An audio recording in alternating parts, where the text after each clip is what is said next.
Chapter 340. So fast. This slash caused water depth to break out in a cold sweat. He scrambled to the back to dodge.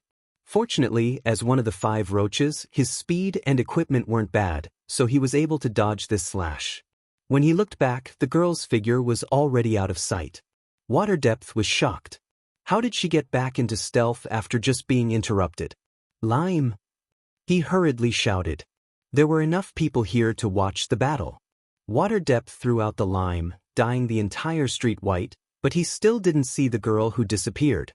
Water depth, who had experienced all kinds of storms and waves, immediately realized that this might be some special skill or equipment. He didn't dare to be careless. He knew that the opponent was going to use him as an example, so he quickly ran away. No matter how much equipment or skill you had to enhance stealth, it couldn't be as fast as quick movement, right? Everyone disperse.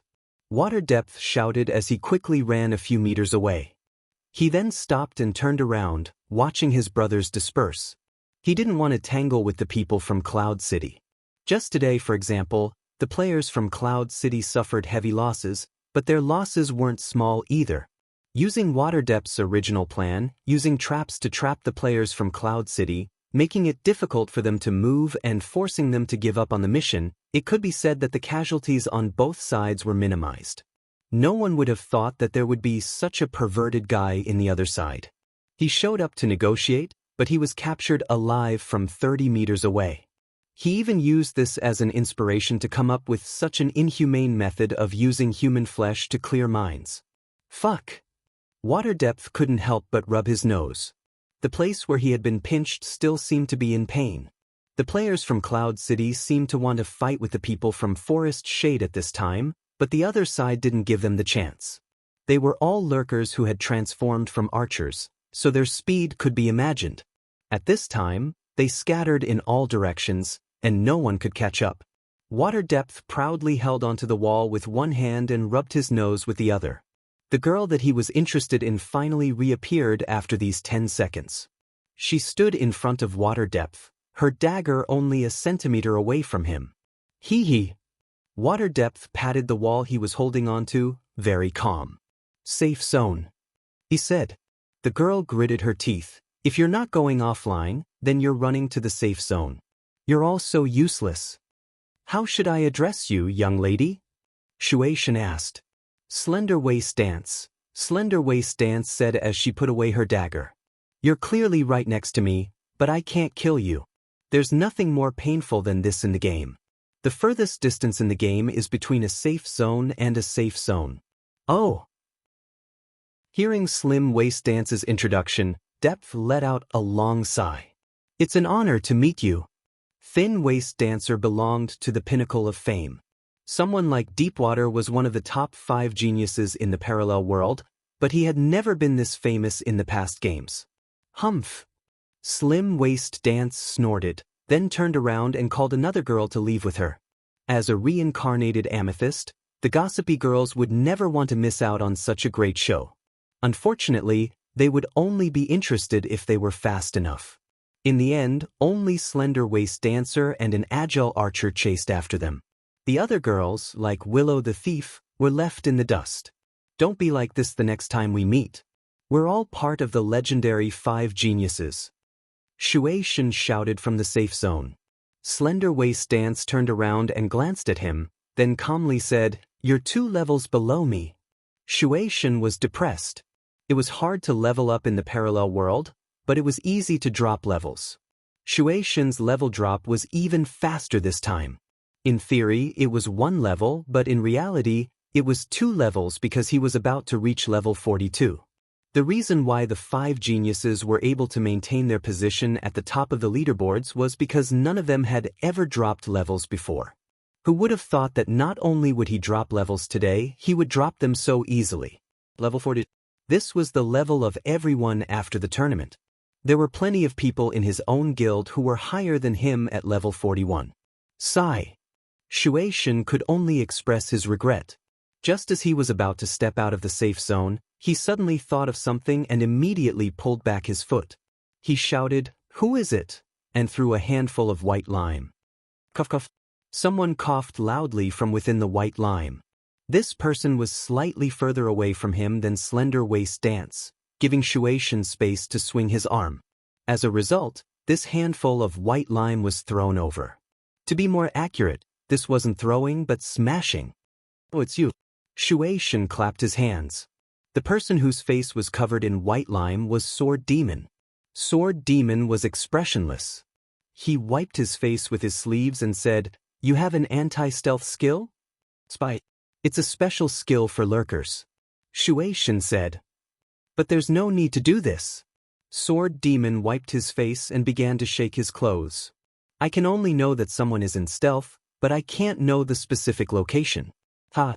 Shueishan laughed as he came over to help Sword Demon fix his clothes. "You're quite careful," Sword Demon said. "In this place, the streets are full of traps and there are thieves in stealth everywhere. It's better to be careful." As soon as Shueishan finished speaking, he immediately asked Sword Demon, "You could have just come over directly. Why did you need to sneak?" "Because the streets are full of traps and there are thieves in stealth everywhere." Sword Demon continued to be expressionless. "Hee hee." Shueishan laughed dryly and finally walked out of the safe zone. He put his hand on Sword Demon's shoulder and the two left together. He asked, "Where's Drunkard?" "Tavern. Tisk tsk disk." Shueishan sighed. "But he's not called that anymore," Sword Demon said. "What did he change his name to?" Shueishan asked. Sword Demon was silent for a moment before saying, "Han Family Young Master." Shueishan was also silent for a while before saying, "What a showy name, don't you think?" "Think so," Sword Demon said calmly. As the two talked, they arrived at the tavern. The tavern in Forest Shade City was also unique. It was shaped like a witch's log cabin laboratory in the forest. After pushing the door open and entering, the interior was also fully decorated with wood. Only the wine glasses and bottles were not made of wood. "How is it? It's special, right?" Shueishan said. He had already found the location of Han Family Young Master and the others. He waved his hand and walked over. Sword Demon followed closely behind him and introduced them to him one by one. Yutian Shinming, unscathed in battle, brother Yu. Fuck. Shueishan used 3 damn s in a row to express his surprise. The expression on his face greatly satisfied the vanity of Yutian Shinming and the others. Cloud in Cloud City. So it's the cloud where there are many experts. Shueishan said. Not at all. The three were happy and modest. It's a pity that brother isn't here. Shueishan's words were more complicated. Hee. Yutian Shinming and the others habitually laughed dryly. Ever since they hung out with Gu Fei, this group of elite experts had become accustomed to being overshadowed. No matter where they went, Gu Fei was always the most outstanding and eye-catching one, although he didn't do it on purpose. They sat down and poured wine for each other. After a few polite words, Shueishan asked, "Have you settled everything? Don't try to dig information out of our mouths." Han Family Young Master said quietly. Hee. They laughed dryly again. Speaking of which, Sword Demon changed the topic at the right time. You didn't seem to be in Forest Shade City in the beginning. Yes, I came later. Shueishan said. Why did you come here? Sword Demon asked. Do you still need to ask? It must be because Ku is here. Han Family Young Master said. Yutian Shinming and the others didn't know the inside story and looked at the three of them in confusion. Your girlfriend? Brother Yu was the first to guess the answer, worthy of being an intelligence worker. Shueishan nodded. Wow, brother, you have some skills. Unscathed in battle and Yutian Shinming had already jumped up. They loved this kind of gossip. Hee. Shueishan's smile was unexpectedly shy. His mischievous look showed that his feelings were more genuine, and not at the level of husband and wife between ordinary players. Where is she? Pull her out to sea. Yutian Shinming and Unscathed in Battle shouted and stretched their necks to look around, as if they were already there, but Shueishan had hidden them. Offline, not here. Shueishan replied. 1, 2, 3, 4, 5, 6. Han family young master counted with his fingers. This is the 6th online game you guys have played together. Yup. Shui Shen nodded happily. Idle. Unscathed in battle, and Yutian Shenming continued to scream, as if their wives were theirs. One more and it'll be the 7-year itch. Han family young master also nodded. Fuck your ancestors. Shui Shen cursed. If there's a chance, you must come out and meet them. Unscathed in battle, and Yutian Shenming wanted to meet them. They wanted to know what it was like to have such a strong relationship in the online game. This would be beneficial to their own careers. Oh, when are you guys leaving? Shui Shen asked. Ahem. Han family young master interrupted. You're still so annoying. Shui Shen sighed. I'm proud of my 10 years. Han family young master drank his own cup. You'll pay for your drinks. Shui Shen rolled his eyes and turned to Sword Demon. Did you hear? It seems that an apothecary player discovered a tobacco plant in the game. Apparently, it can be used to make cigarettes. Really? Sword Demon's eyes lit up. There's such a thing? How come I've never heard of it? Brother Yu was extremely shocked. Every time there was a piece of news that he didn't know about, he felt as if he had been instantly killed by a high-level skill that he had never seen before. Chapter 341. Brother Yu's surprise couldn't compare to Sword Demon's excitement. At that moment, his eyes widened. Really? It's just a rumor. Water Depth calmed down after saying this. That's great. Sword Demon was rarely so excited. In fact, the parallel world was a great challenge for first-class smokers. Many players seemed irritated and depressed, but it was actually caused by smoking addiction that couldn't be solved in the game. This kind of pain couldn't be understood by non-smokers. For the Sword Ghost, not smoking for 24 hours straight was even more difficult than farming monsters for 24 hours straight. His ID, smoker, wasn't called for nothing. It was said that the computer keyboard this person often used could pour out 2 caddies of cigarette ash, and this was all accidentally dropped. The Sword Demon brothers, who were all powerful in the online gaming world, were somewhat depressed in the parallel world. In fact, a very important reason was that such a small desire couldn't be satisfied. Give me a cigarette. This was a dream that the swordsman had never been able to achieve in the game. One could only imagine how important this information was to him. I'll go ask around for you, Brother Yu said to Sword Demon. Sword Demon nodded repeatedly. After this topic ended, it meant that they had gotten to know each other and exchanged pleasantries. Water Depth took out the manner of a host, raised his hand and asked, What plans do you have for tonight? They looked at each other and said, This main city looks more dangerous than Moonlit Night City. It's better to be careful and keep a low profile. Then I'll take you around. Don't give too one-sided answers when someone asks what Forest Shade City is like, Water Depth said. Is that necessary? They obviously weren't interested in sightseeing. Don't you guys have nothing to do? Water Depth said with a smile. Why don't we wash our PK points? Yutian Shenming suggested. He originally wanted to run a quest or something, but the first stop on the way was to go to the forest to find an NPC. Yutian Shenming cancelled it on the spot. When he arrived in a strange main city, he was worried about getting lost standing on the street. If he went into such a vast forest alone, he wouldn't be able to come out. However, this suggestion made Deepwater's eyes twitch. The PK points of these guys were undoubtedly piled up by their own brothers. Deepwater had also privately understood that his side was at a great disadvantage against these people. Apart from that, he had also suffered a lot from drifting. Apart from that, he also heard that there was a female thief. At first, he didn't know who she was, but when he was almost killed outside the resurrection point, he finally understood. This person was the real number one in the parallel world, Slender Dance. What do you think? Everyone, let's go. It just so happens that Shui is here. She can lead the way for us. Yutian Shenming said eagerly. You're the only one who needs to lead the way, right? The Han family young master had already seen through Yutian Shenming's thoughts. This person with no sense of direction wanted to carry out such a difficult coordinate tracking activity in an unfamiliar main city. How could he possibly do it without a guide? That was why he tricked Shen Shui into being the guide. He was really cunning. This guy has no sense of direction. The sword demon introduced to deep water. If we let him do this kind of task by himself, he'll definitely lose himself. But if everyone goes together, we can't always lead the same goal, said Shui Shui. You don't have to go together. You can take him with you. We can handle it ourselves. The sword demon and the others expressed.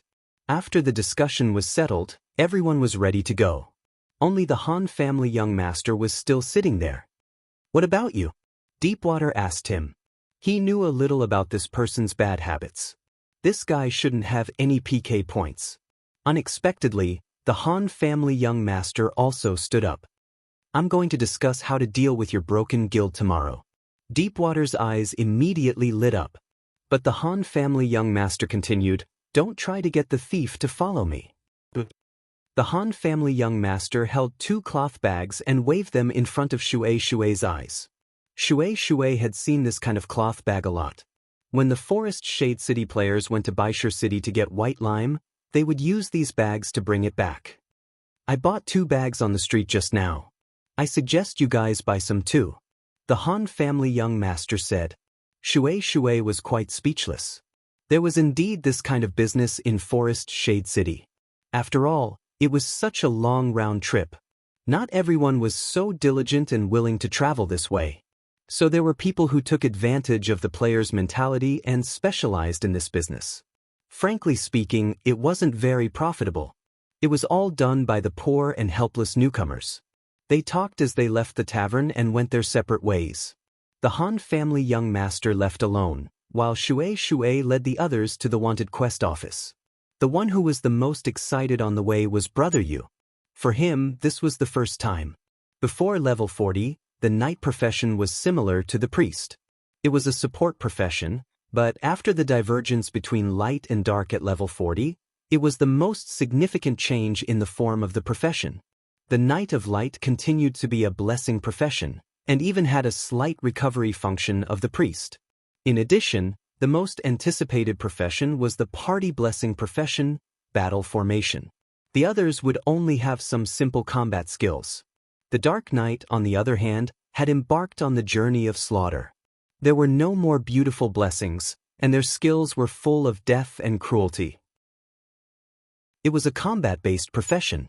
Brother Yu, who had become a Dark Knight, could no longer stay in the rear of the battle. In this large-scale expedition, the battle in Forest Shade City had given Brother Yu PK value for the first time. Although this was full of violence, the first time was always good. Brother Yu couldn't help but be a little excited. At a certain corner, Shui Shui stopped, poked his head out of the wall and looked, then raised his hand and pointed in that direction. It's over there. They all looked in the direction of his finger. The place was still 500 meters away, but Shui Shui didn't seem to have any intention of moving. I see it. Let's go. They called out to Shui Shui. You guys go ahead. I'll wait for you here. Shui Shui said as he looked around at the players passing by. What's wrong? The 4 didn't understand. At this time, that place is quite sensitive. I'd better not show myself.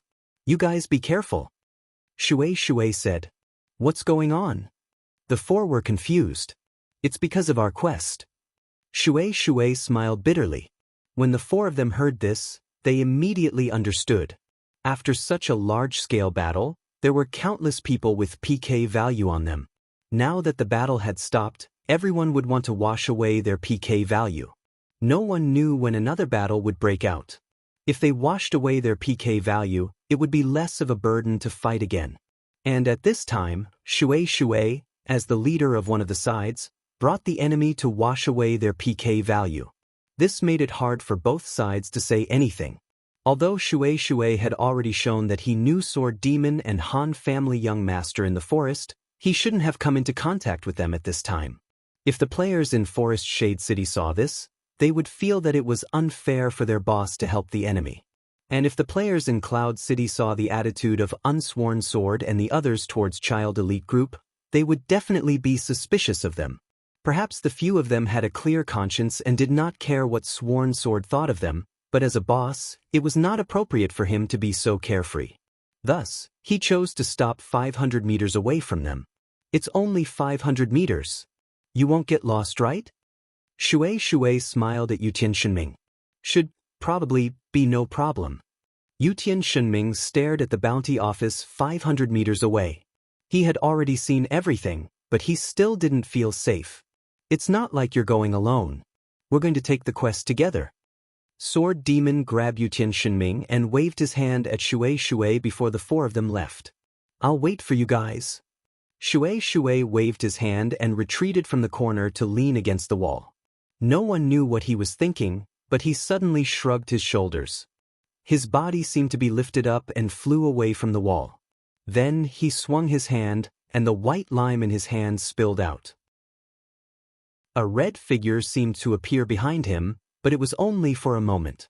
Before it could completely appear, the figure had already disappeared. Why is it you again?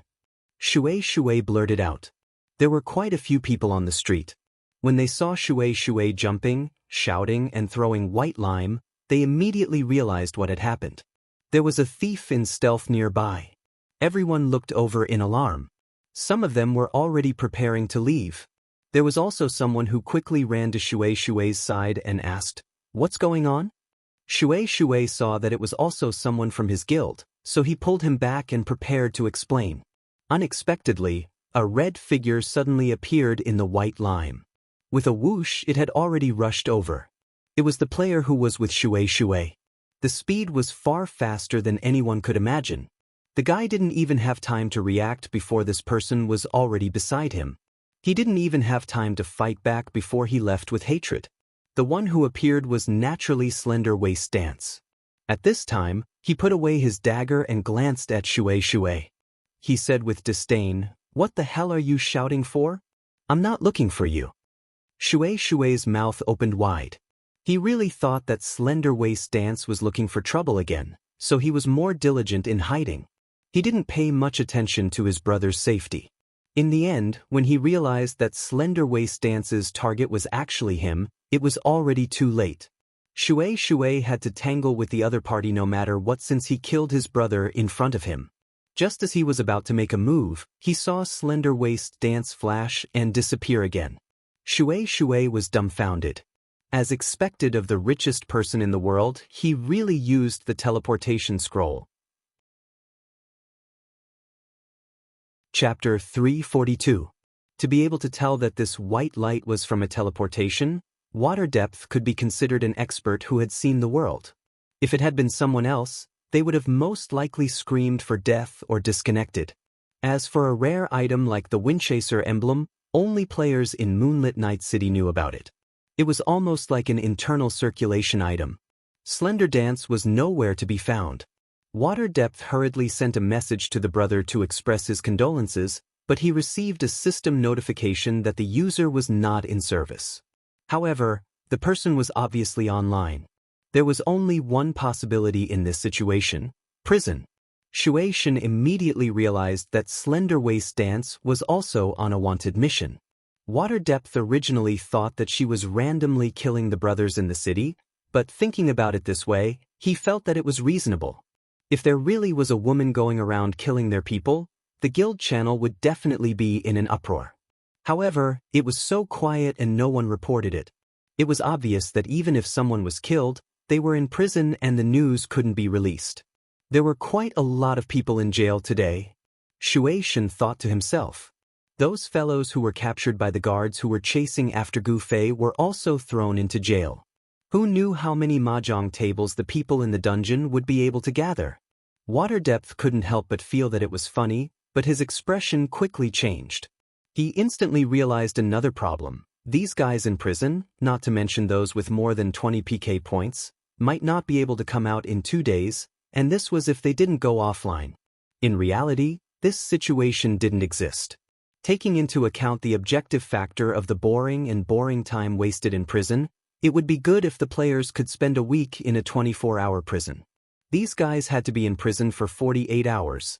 This was of course not a big deal in normal times, but now, Water Depth realized that this would cause their guild to steadily lose a portion of their fighting strength. In today's battle, the number of players in his guild who had PK points was as vast as the ocean.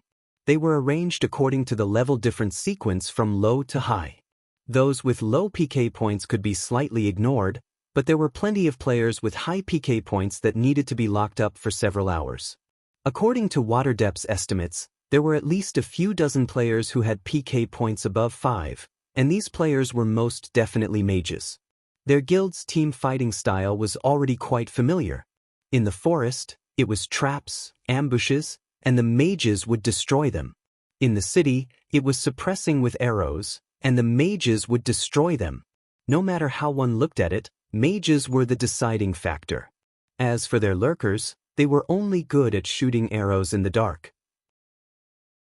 For example, the imposing arrow formation in Cloud City, which paid attention to positioning and ostentation, could not be practiced in the forest environment of Shady City. In a street fight, depending on the width of the street, there was a limit to the number of people standing apart. Those who could truly unleash the power of their attacks were, in fact, the first 3 or 4 rows, while the rest were mostly shooting arcs towards the sky. This was something they had just learned from the sharpshooters in the 4 Seas. They could be said to be messy. Some of them had almost shot down the mages on their roofs. According to the statistics, a team of more than 300 archers on the street would only have the power of 30 to 50 people depending on the width of the street. The only advantage was that they had depth. If the front line died, the back line would take the place of the front line. Their continuous combat ability was stronger, and the effectiveness of their sniping was more prominent. At this time, if so many mages were sent to the dungeon, it meant that if the two sides started fighting again in a few hours, Waterdepth's side would lose this many turrets. Without this efficient firepower output, it was hard to imagine what kind of tricks the group of lurkers could come up with. The more Waterdepth thought about it, the more he understood. At this moment, clearing PK wasn't just to lighten the burden of the next battle. If they didn't clear it as soon as possible, they could be sent to the dungeon by their opponents at any time. This was a very serious loss.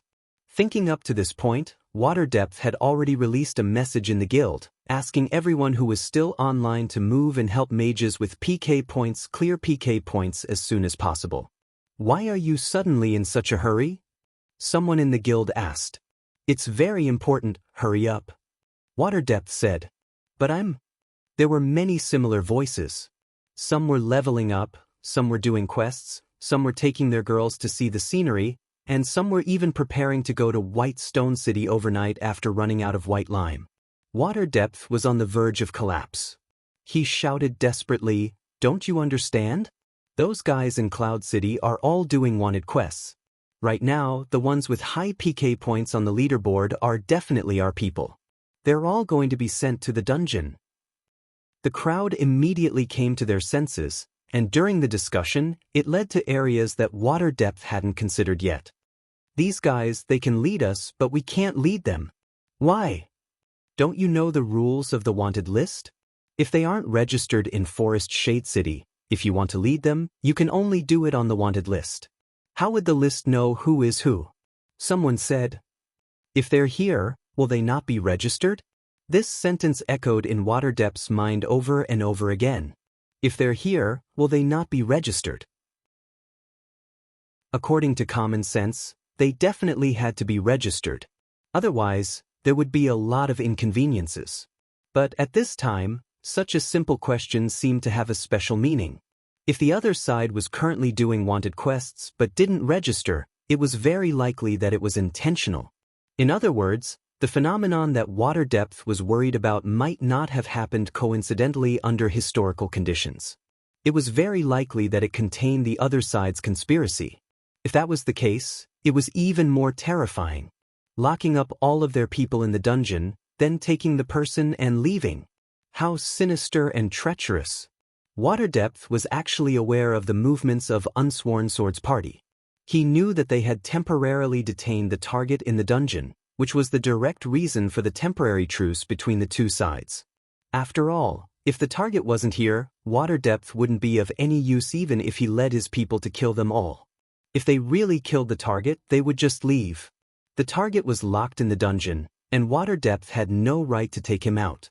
The final result would only be that both sides failed the quest. So when the target NPC Todd was locked in the dungeon, Water depth immediately stopped attacking the players in Cloud City. At this time, it seemed that the battle hadn't stopped at all. The opponent might be using this system rule to secretly make a move against them. But this action put them in a very passive position. If the other side didn't register, they couldn't retaliate. Moreover, the person with PK points on his side happened to be a mage, and mages happened to be relatively weak in individual combat. A lot of this and that made Water Depth feel that it was very, very bad. He could only urge everyone to hurry up in the channel. It was important to help the mages clear the PK points, but it was even more important to protect them. Water Depth carefully selected 5 mages to send the message, but his face was ashen. 2 of the 5 were already out of service. One only had PK points of 1, one had no PK points, and the last one had PK points of 7. At this time, when he received the message in the channel, he was also very nervous. Mages with PK points of 3 and above, report your coordinates. Find companions nearby, the more the better. Then, come to the wanted quest office together. Water Depth had already walked out of the corner and personally went to the wanted quest office. He saw Sword Demon and the other 3 enter the wanted quest office happily. He saw Slim Waist Dancer run out of the wanted quest office. He also saw some other faces that he had seen during the fight at night. Then he saw Drifting waving at him. Water Depth greeted him. Drifting and one of his companions had also just come out of the wanted quest office. "Are you busy? Where's your left hand?" Water Depth asked. Drifting's 2 companions wrote "love" on their left hand and "handsome" on their right. Anyone who had heard of their names would not forget them. "I wrote "love" on my left hand." The fighter next to Drifting replied unhappily. "Oh, where's your right hand?" Water Depth asked again. Many people had a deep impression of these 2, but not many could accurately tell who was the left hand and who was the right hand. "Killed by you guys," Drifting said. "Cuff, mission," Water Depth said. "I know," Drifting replied with a smile. "We're going to do a mission too." Slow down, slow down." Water Depth made way for him, but the words that were stuck in his mouth didn't come out. At this time, Sword Demon and the other 3 had received their respective missions and came out. They were still talking and laughing as if there was no one else around. When they saw Water Depth outside the door, they were all shocked. "Why are you here?" The 4 looked around vigilantly. I have something to do. I can't accompany you guys for now," Water Depth said. "Oh, you're busy." 3 of them replied like this. The other one was Yutian Shinming. He looked at everyone with a sad face. "Who's going to take me?" Sword Demon kindly gave his wind-chasing emblem to Yutian Shinming. "It can help you reduce the trouble by half." Thank you. Yutian Shinming took it and went on his way with a pale face. "You do your thing." The other 3 said goodbye to Water Depth and went on their way. The question that Water Depth wanted to know was really inconvenient to ask. He could only observe their expressions. From the behavior of these 4 people, it really didn't seem like they were carrying out such a plan. However, if this plan was designed by someone, and the person executing the plan didn't know anything and just carried it out in a daze, this was very much in line with that guy's bad style. Should he make the first move? The 4 of them were definitely the top masters in Cloud City. Drifting was also there. At this time, he could still see his figure. The 5 masters walked in different directions, all with their backs facing him. Around him, his brothers were already rushing to this mission office. Should he take this opportunity to sneak attack them? Water Depth clenched his fists so tightly that his knuckles turned white because of the force. All of his brothers had already seen him and looked at him. Chapter 343. 1 step, 2 steps, 3 steps. Sword Demon and the others were getting further and further away from the bounty quest office. After an intense internal struggle, Water Depth didn't have the heart to give the order to attack these 5 experts. Whether they just wanted to wash off their PK score or if they really had other intentions, it wasn't clear yet. Water Depth told himself this. Although he also felt that he wasn't bold enough to do things like this, he was actually very unwilling to fight with his friends for the sake of a quest. As a result, under everyone's attention, Water Depth didn't say a word. Of the 5 people who went out, 4 had already turned the corner and disappeared. Only Yutian Shenming was still standing at an intersection, taking a few steps to the left and then a few steps to the right. He took out a small notebook and made notes, his face pale and terrified. This was the most pitiful moment for Yutian Shenming in the game. Water Depth saw this and couldn't harden his heart. He turned his gaze to the guild members who were hoping to help him. What are you looking at? Those who have PK scores, hurry up and wash up. The people who came looked at each other and asked questions like, do you have it? And, do you have it? In the end, there were still a few people who stood out. However, their PK points were very low, only 1 or 2 points, so they weren't in a hurry to use the quest to wash off their PK score. They thought that after a sleepless night, their PK points would naturally be gone. Why would they take the risk to do this PK quest? Could it be that those with high PK points have all been sent to jail? Water Depth thought anxiously. He waited while sending people to accompany these guys who didn't have high PK points to wash up first. After going in and receiving the quest, the players who ran out immediately said to Water Depth, I think they definitely aren't registered. There aren't as many people with high PK points on the PK quest board as you think. Logically speaking, their PK points shouldn't be low. Water Depth shook his head. They haven't launched a wave of attacks like ours, so their PK points shouldn't be so concentrated. Moreover, our losses aren't as great as theirs. The brothers accepted Water Depth's judgment with great sincerity. How much did we lose tonight? Did you calculate it in detail? Water Depth asked. About 100 or so people lost levels. 100 people? That's all? Shen Shui was very surprised. The player looked back at Deepwater in surprise. Of course, it's all because those guys had a bunch of mercenaries with them. Otherwise, why would anyone lose levels? Ah! Deepwater let out a long cry and pounded his own head. In a two-way quest, there would be no PK value when 2 guilds piked each other. Death would only result in a 20% EXP loss. This was the system's rule. Of course, when they first received this quest, the guild didn't know that it was a two-way quest. They only found out after they met their opponents. At that point in time, Water Depth and the others naturally thought of the rules of a two-way quest.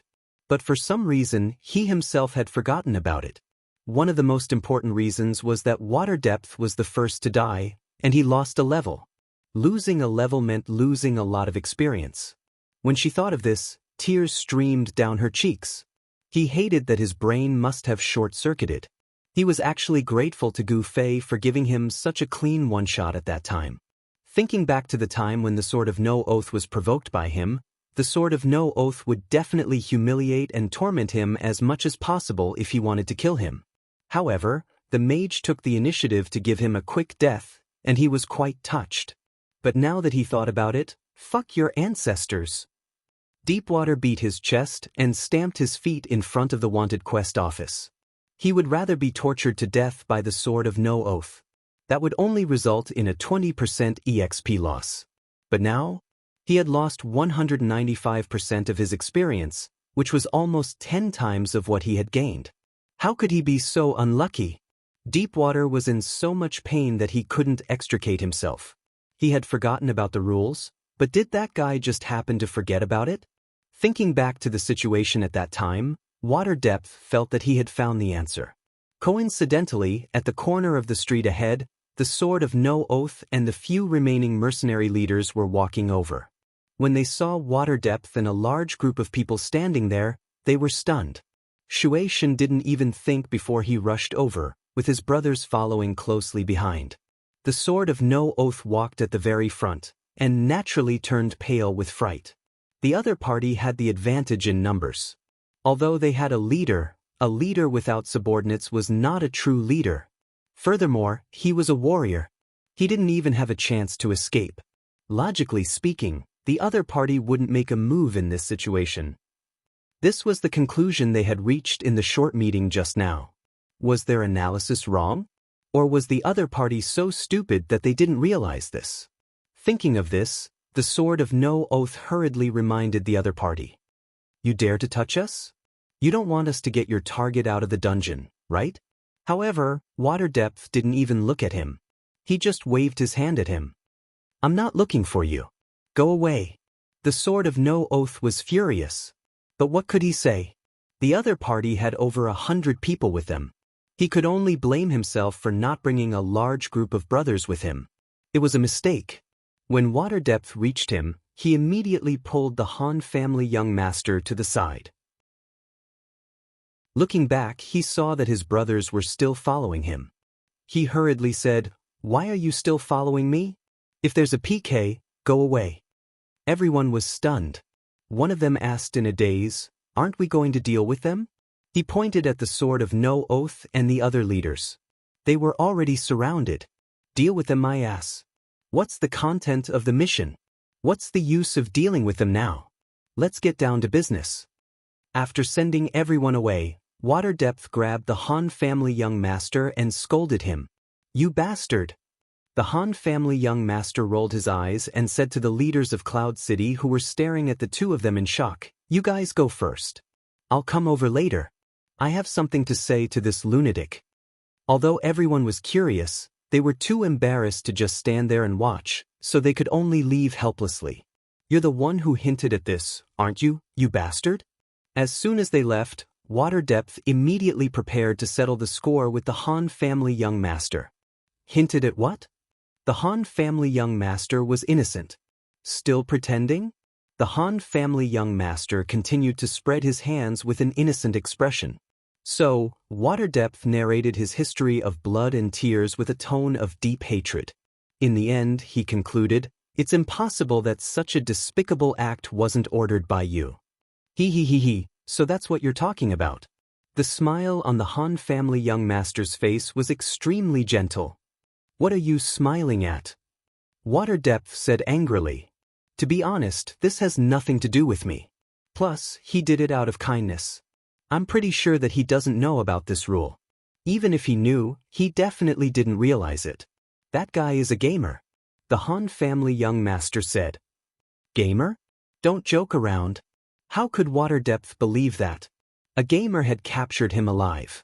A gamer had messed up their well-arranged street attack plan. If this got out, would they still have any face left? It's a gamer. However, the current game mode is very suitable for him," the Han family young master said. "What do you mean?" Water Depth asked. "He claims to be proficient in Kung Fu," the Han family young master said. "Kung Fu? There are still people who practice these things?" Water Depth was confused. The Han family young master shrugged his shoulders again. "I don't know, but his skills are indeed abnormal. Other than that, he doesn't know anything about games." "Where did this weirdo come from?" Water Depth muttered to himself. Unknowingly, he had already let go of the Han family young master. "I'm really sorry about today." The Han family young master straightened his clothes and said, "Wow, did I hear that right? How could a guy like you apologize?" Water Depth acted as if he had seen the scariest thing in the world. "Apologizing is just to make it easier for me to offend you next time," the Han family young master said calmly. Water Depth immediately became wary. "You bastard, what scheme did you come up with against us?" "Take a guess."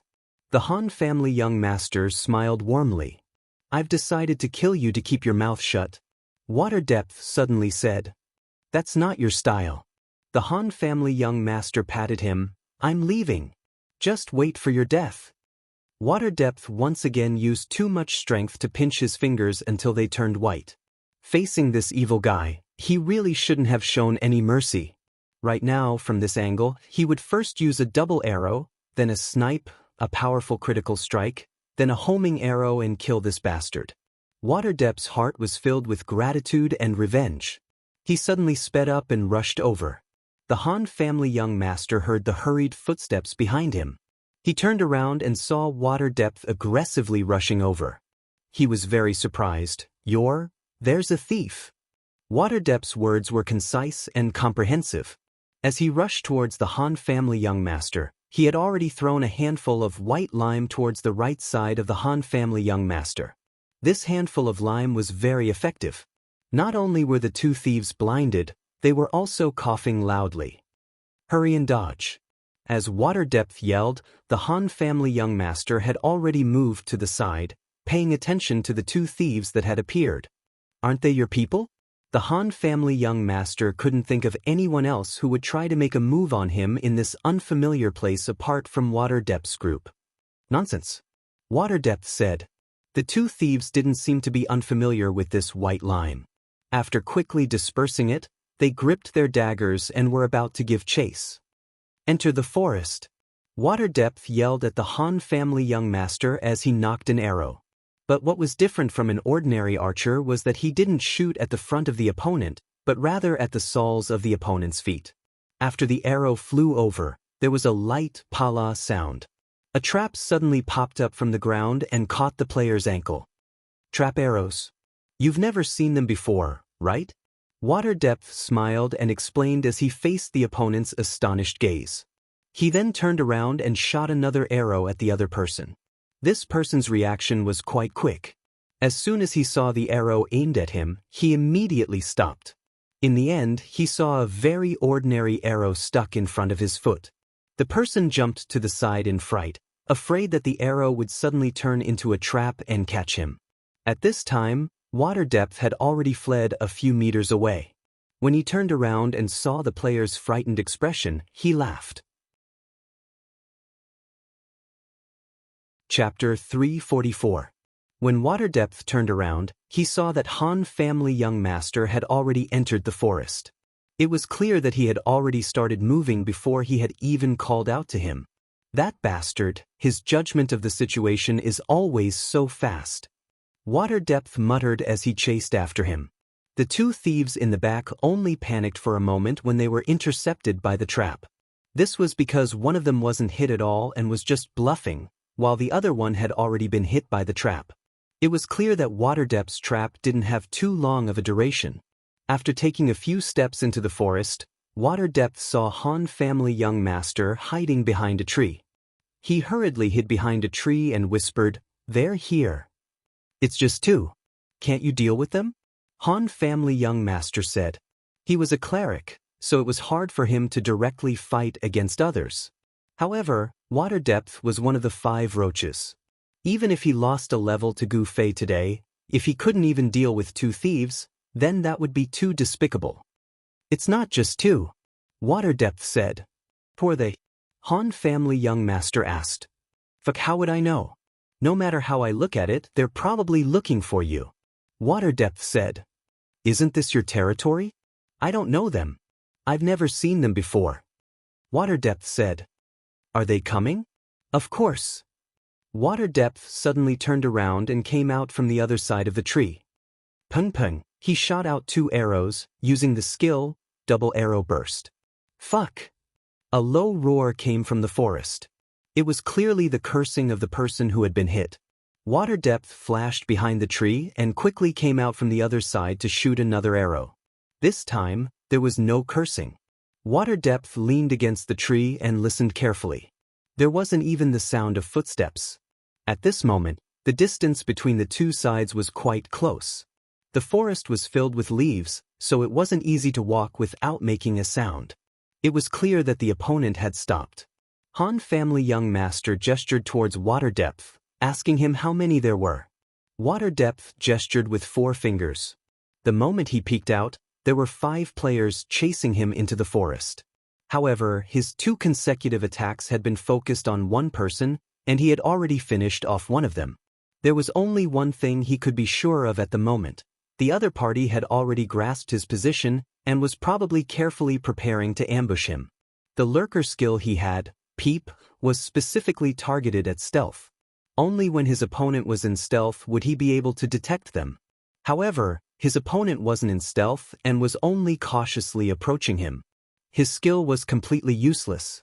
He hurriedly gestured to the Han family young master, and the Han family young master nodded in understanding.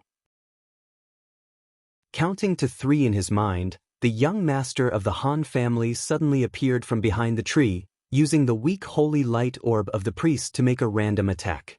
Although no one would take a priest's attack seriously, his sudden appearance had attracted the attention of all 4 of them.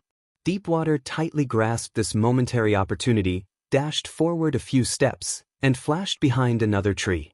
The opponents didn't know that this momentary diversion of attention had actually been caught by water depth. After paying attention to the Han family young master, he continued to stare at the tree, but water depth had already switched positions. Water depth's new position wasn't under the strict observation of his opponents. He stole a glance and saw that two of them were quickly moving towards the Han family young master, while the other two were still cautiously approaching his old position. Water depth didn't hesitate at all. He flashed half of his body, pulled back his bowstring, and shot one of the two who were charging towards the Han family young master. This sudden arrow clearly caused the four to panic. They didn't notice at all that the guy behind the tree had switched positions, and only thought that there was a third person hiding in the forest. Since there was a third, then there was a high chance that there was a fourth, a fifth, a sixth. This was their subconscious judgment. The four didn't dare to act blindly without thinking, and cautiously banded together. Water depth, on the other hand, had already peeked his head out to clearly see the classes of the four people in front of him. They were all thieves. This made him feel more at ease, at least he had the advantage of attack range. He immediately revealed himself and shot another arrow. Unfortunately, the guy who had just been sniped wasn't in his shooting angle this time, so water depth could only change targets. After shooting, he boldly ran away, but when he turned his head, he saw that those guys were closely watching his movements while also looking for a place to hide. They didn't seem to have any intention of pursuing him. TSK, they didn't fall for it. Water depth was very regretful. However, this hiding of the opponents meant that they had completely given up the initiative. Water depth switched from being passive to active, and began to boldly weave in and out of position, quickly circling to the side of a player's hiding place. Seeing that the guy was still peeking his head out to look around, completely unaware of the danger around him, water depth could only shake his head and sigh, while ruthlessly shooting arrows to finish him off. I'm afraid these people aren't from Forest Shade City. Water depth had already come to a conclusion. Every player in Forest Shade City was an expert in guerrilla warfare in the forest, and definitely wouldn't think that hiding behind a tree was very safe. That would only lead to death. As water depth thought of this, he had already circled around to the back of another opponent, but this time, just as he was about to draw his bow and shoot an arrow, the opponent's figure suddenly began to thin. Stealth! Water depth immediately understood, and hurriedly shot this arrow. The opponent's stealth was interrupted, and he hurriedly turned around to look for the attacker. Water depth simply didn't hide, and directly shot at him. This guy didn't even have time to dodge, and in the end, he disappeared with an arrow hanging from his butt. Hey! Are you dead? Water depth sent a message to Han family young master, whom he had just added as a friend when they met at the tavern. Live forever. Han family young master said. The opponent is in stealth. Water depth informed him. Oh. The young master of the Han clan replied. In the next second, water depth saw him elegantly run out from behind the tree. His steps could only be said to be neither hurried nor slow in the eyes of an agility-based class, but he also knew that for a priest, this was already the limit. For a thief in stealth, this was even more so an unreachable speed. Too cunning. Water depth sighed. Han family young master's actions were aimed at the current thief's weakness. Stealth speed wasn't fast enough to chase after people. Even so, he had no choice but to give Han family young master a coordinate. Run this way. Han family young master, who was shuttling through the forest, immediately sprinted in this direction. Water depth couldn't help but mutter, if he has such an accurate grasp of the coordinates, why doesn't he bring that Yu Tian who has no sense of direction to do quests? When the thief in stealth saw this priest start to run, he immediately cancelled stealth and used quick movement to chase after him. However, there was still a bit of distance between him and Han family young master. Water depth very calmly sent him another message. If you can't get there, I won't save you even if you hug my leg in the end. With Han family young master's sensitivity to coordinates and calculation ability, he had long since determined that it would be a bit difficult for him to reach water depth's position before the thief could touch him. However, he didn't panic at all. He was a priest, after all. Wouldn't it be easy for him to cast a couple of healing spells and delay a bit of distance? With his skill level and confidence in his golden section, it would be as difficult for normal players to interrupt his casting as it was for others to prevent their skills from being interrupted by Gu Fei. After successfully reaching his estimated location, the thief behind him had indeed caught up. Han family young master calculated and cast a healing spell on himself in advance. He suddenly turned around and waved his hand in Water Depth's direction. "What are you waiting for? Hurry up and attack." The two thieves couldn't help but nervously turn their heads to look in his direction. In the end, the young master of the Han family easily ran into the coordinates that Water Depth had given him. He didn't even suffer the bit of damage that he had expected.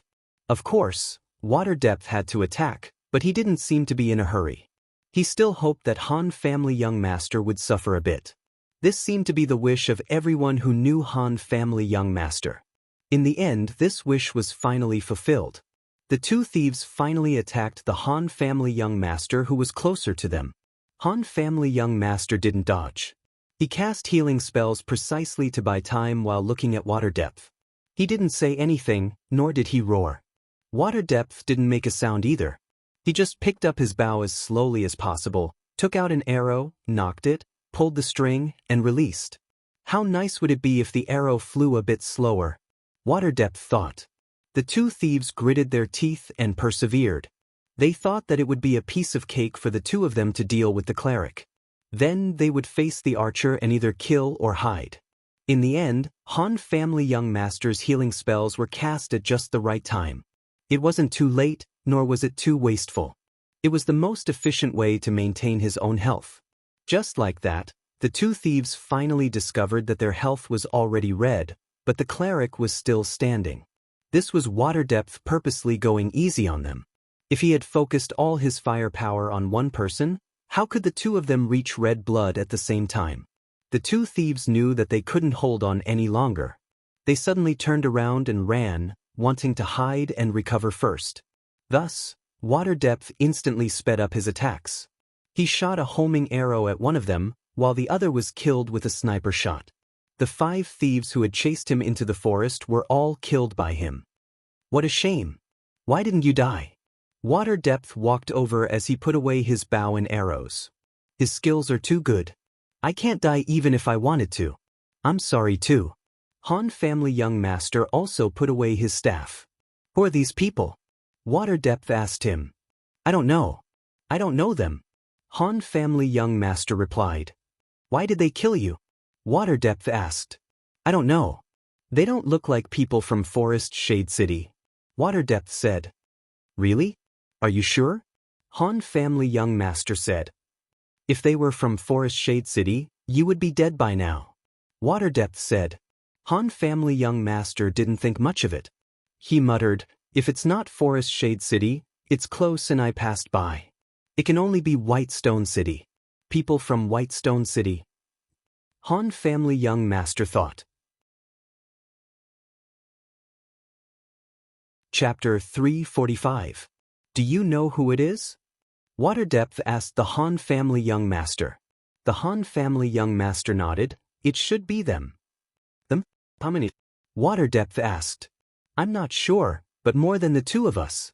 The Han family young master said. Water Depth poked her head out from behind the tree and looked around. There doesn't seem to be anyone else in the forest. Let's go for a walk. The 2 of them came out from behind the trees. They were already at the edge of the forest, and after walking for a short distance, they could see Shady City in the forest.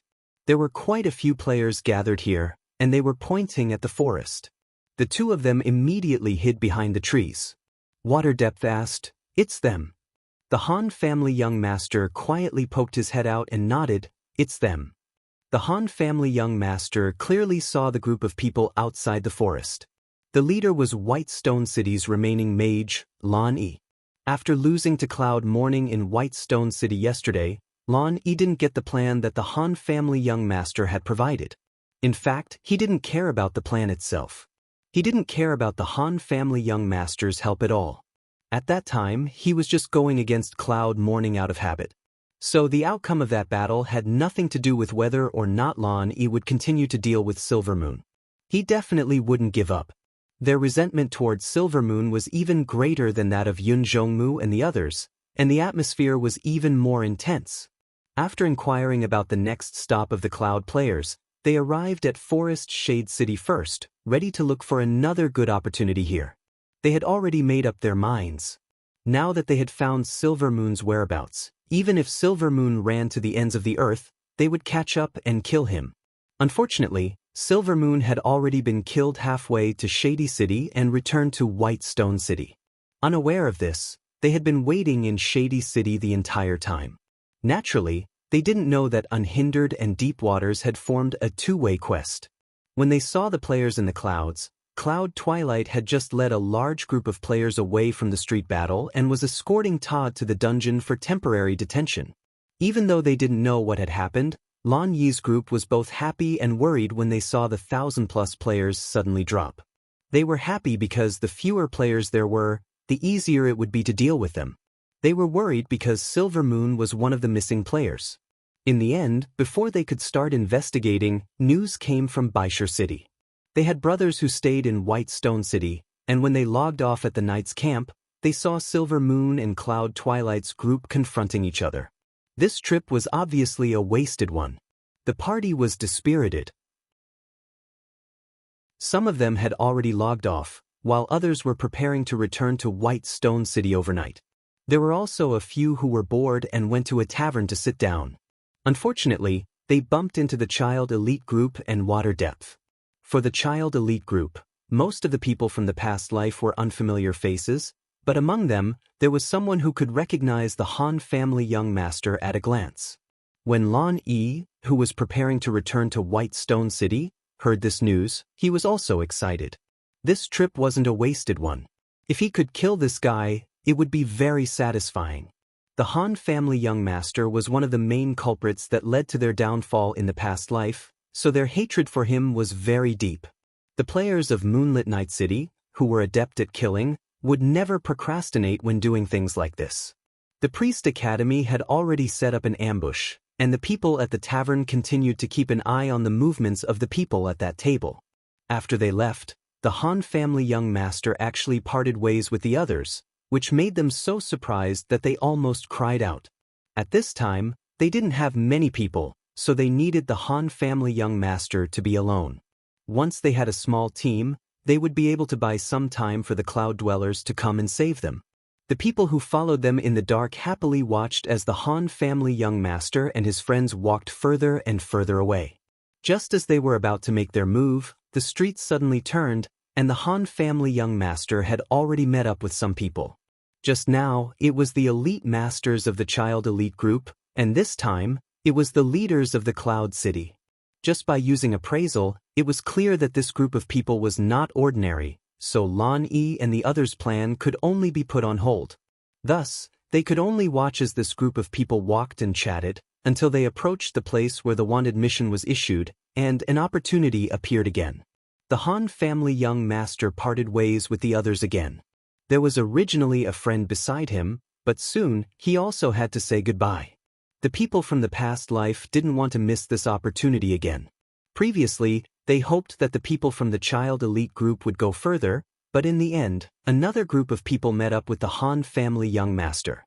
In order to not let this happen again, the thief in stealth had already started to approach the Han family young master. In the end, the thief was seen through by Water Depth, and the two of them escaped into the forest together. After all, there were only two of them, and the players from the past life thought that they could still handle it. At that time, the 5 thieves who were present chased into the forest together, but in the end, they were killed by Water Depth one after another. When Lan Yi and the other players from the past life arrived, there was no one left in the forest. As for where the Han family young master escaped to, they had no idea. Big Lan, do you want to go in and take a look? A brother asked Lan Yi. Lan Yi was a little hesitant. It had been some time since they started to attack the Han family young master. If he called for help, it would be about time. At the moment, there weren't many brothers left, and they didn't have the strength to clash with the Cloud City Guild. Let's fight. What's there to be afraid of? The hot-blooded factor of Moonlit Night City came into play again. Lan Yi gritted his teeth and nodded. Just as he was about to call for his brothers to charge in, he suddenly received a message. After reading it, he was immediately stunned. The suspicion, hesitation, and hot-bloodedness on his face all disappeared, leaving only a face full of surprise. "Let's go!" Lan Yi turned around and waved his hand. "What is it?" Everyone didn't understand. "Boundless is actually here, someone saw it just now." Lan Yi said. "Ah." Another member of the past life was also surprised when he heard this news. "Wow. The legendary Boundless. Some of these people were new friends that Lan Yi and the others met in White Stone City, so they weren't unfamiliar with this name. It was a loyal woman that Lan Yi and his brothers from the past life praised endlessly. "Let's go, let's go." The group quickly disappeared. In their hearts, the weight of a friend was more important than an enemy. They suddenly all left. Water Depth and the Han family young master hid very well in the forest, so they couldn't hear what was being said outside the forest. Every once in a while, they would sneak a peek at their movements. This time, Water Depth peeked out and found that they had all left. All. The Han family young master was also shocked. This didn't seem like the personality of the Moonlit Night players. After these people set their sights on someone, they usually wouldn't back down so easily. Unless there were thousands of people in Cloud City standing in front of them at the same time. The problem was that there clearly wasn't a single one of them. For them, this was already a good enough opportunity. They really all left. Water Depth had already boldly stood out from behind the tree. If the other party hadn't left, this was enough to be discovered. But there was no movement. They left a bit strangely. The Han family young master couldn't understand. "There's probably something going on." Water Depth said. "What's more important than killing me?"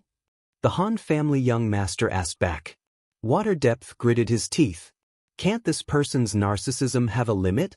He's always so full of himself. The two still didn't let their guard down. They cautiously walked out of the forest step by step, but still didn't find anything. Only then did they confirm that the other party had indeed left. "Do any of your enemies have a large sum of money to buy your life?"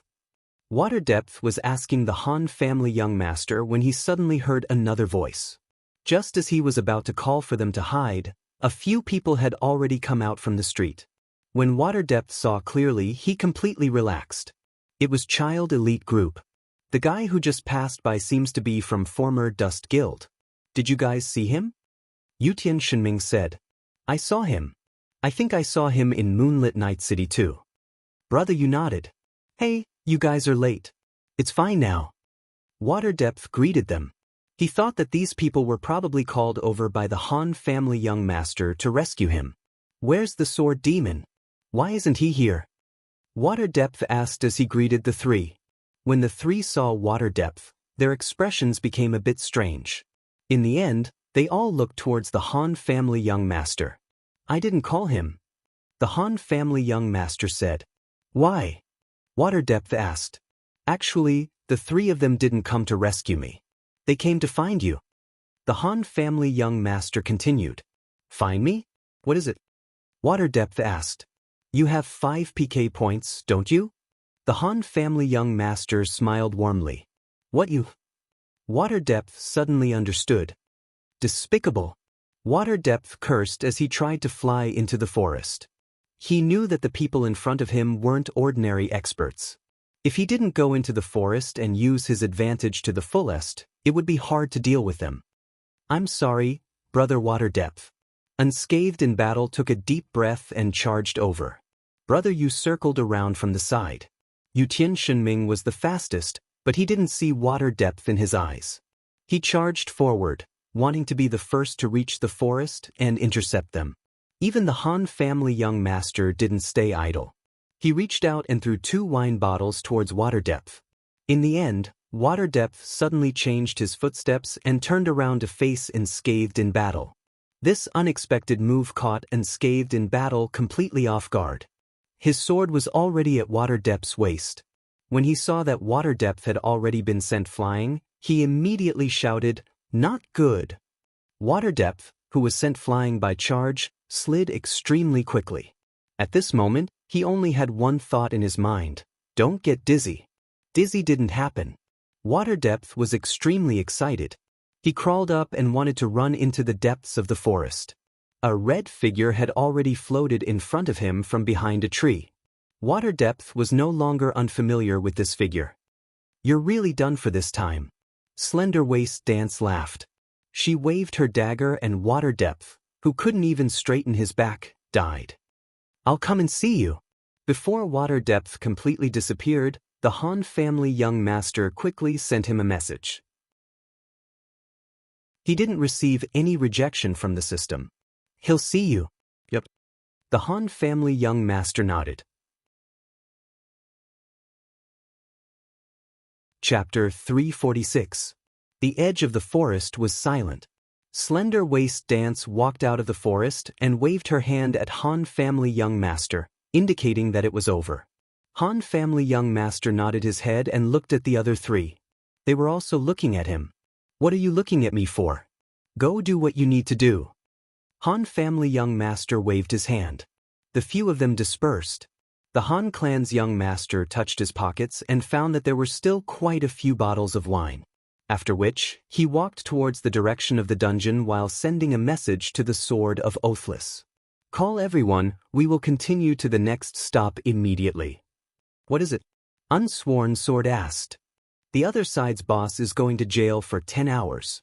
If we don't take this chance to leave, do you want to continue fighting with them in the forest tomorrow?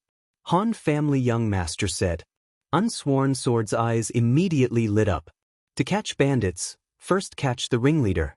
However, because characters couldn't completely die in the game and could contact their friends at any time, this tactic wasn't very practical. However, throwing the opponent into the dungeon would completely cut off communication.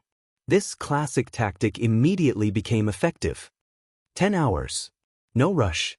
Let's wait for White Stone City's people to come over. Unsworn Sword said. Some of the mercenary group players who died on the way back to White Stone City decided to quit the quest, but some decided to continue. Right now, they were trying to meet up with everyone in Forest Shade City. It's better to hurry. Don't forget about the prison visit. He still has a way to remotely command them, even though it's a bit troublesome. Han family young master said. You're right, but we don't have that many people. Even if they don't have the water. Unsworn Sword was still worried. Both sides are in the same situation. We have time to rest and log off, so do they. In terms of numbers, we won't have much of a difference. The key is to seize the opportunity when the water isn't there. You should hurry up. Opportunities are always fleeting. The Han family young master said. Unsworn Sword obviously knew that being wishy-washy was a great enemy. In any case, the current situation was already very bad. How bad could it get? Thinking up to this point, Unsworn Sword gritted his teeth and made up his mind to seize this opportunity. He immediately summoned all of his guild members who were online and notified the mercenary leaders to prepare to depart. Sword of No Oath was a leader after all, so there was no need for the Han family young master to teach him personally. After helping him make up his mind to set off immediately, the Han family young master was the first to arrive outside the dungeon. After paying a hefty visitation fee, he entered the dungeon. There weren't many players who insisted on staying in jail in the dead of night, and most of them were sleeping. They were probably trying to make up for the sleep they had in real life in the game and get through the painful jail term. This method was not approved by the government. According to the official statement, although there was sleep in the game and the brain did enter a state of sleep, the recovery of physical fatigue was of no help. This was because the sleeping posture in the game was simulated, and the real posture of the human body depended on reality. Therefore, they would often experience back pain and neck cramps when they slept in the game.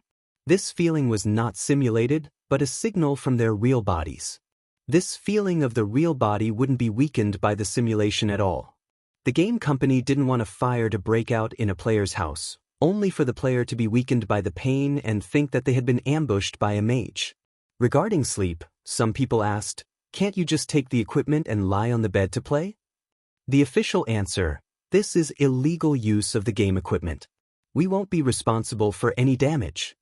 Therefore, All the players would rather have back pain than take the risk of breaking the game equipment. The equipment in real life was 100 times better than the best equipment in the game. After looking at the players in the dungeon, the Han family young master finally saw water depth in one of the dungeons. He was alone, lying in the corner of the dungeon, his back facing the outside of the dungeon. "Hey, are you going to reflect on yourself?" The Han family young master knocked on the dungeon door and said. Water depth slowly turned around, his face green, and said with a fierce expression, "You bastard, you still have the face to come." The Han family young master smiled cheekily. "Why not? You should know that I like it when people are like this." Water depth gritted his teeth and cracked his knuckles. "Just you wait, I'll show you when I get out." The Han family young master smiled and suddenly waved his hand and threw a bottle of wine in. This throw was very clever. If water depth didn't dodge, his head would definitely burst. If he dodged, the bottle would hit the wall behind him and splash all over him, and the flying shards might even burst his head. Therefore, he had no choice but to reach out and catch it. "Fuck 20, you're really rich." Water depth wanted to throw it away after drinking, but couldn't help but exclaim when he saw it clearly. This was the most expensive drink in the game, and even Slim Waist Dance might not waste money on it. Drinking in the game had no practical benefits at all. The Han family young master didn't care and continued, "You'll be out in 10 hours, but unfortunately, I won't know where I'll be by then. Speaking of which, your mission is only limited to the Shady Forest City segment, right? Do you know which main city we're going to next?" As expected, it was a scheme to make me go to jail, and then use this opportunity to escape. Water depth said. Unexpectedly, the Han family young master actually sighed deeply. "I really hope so.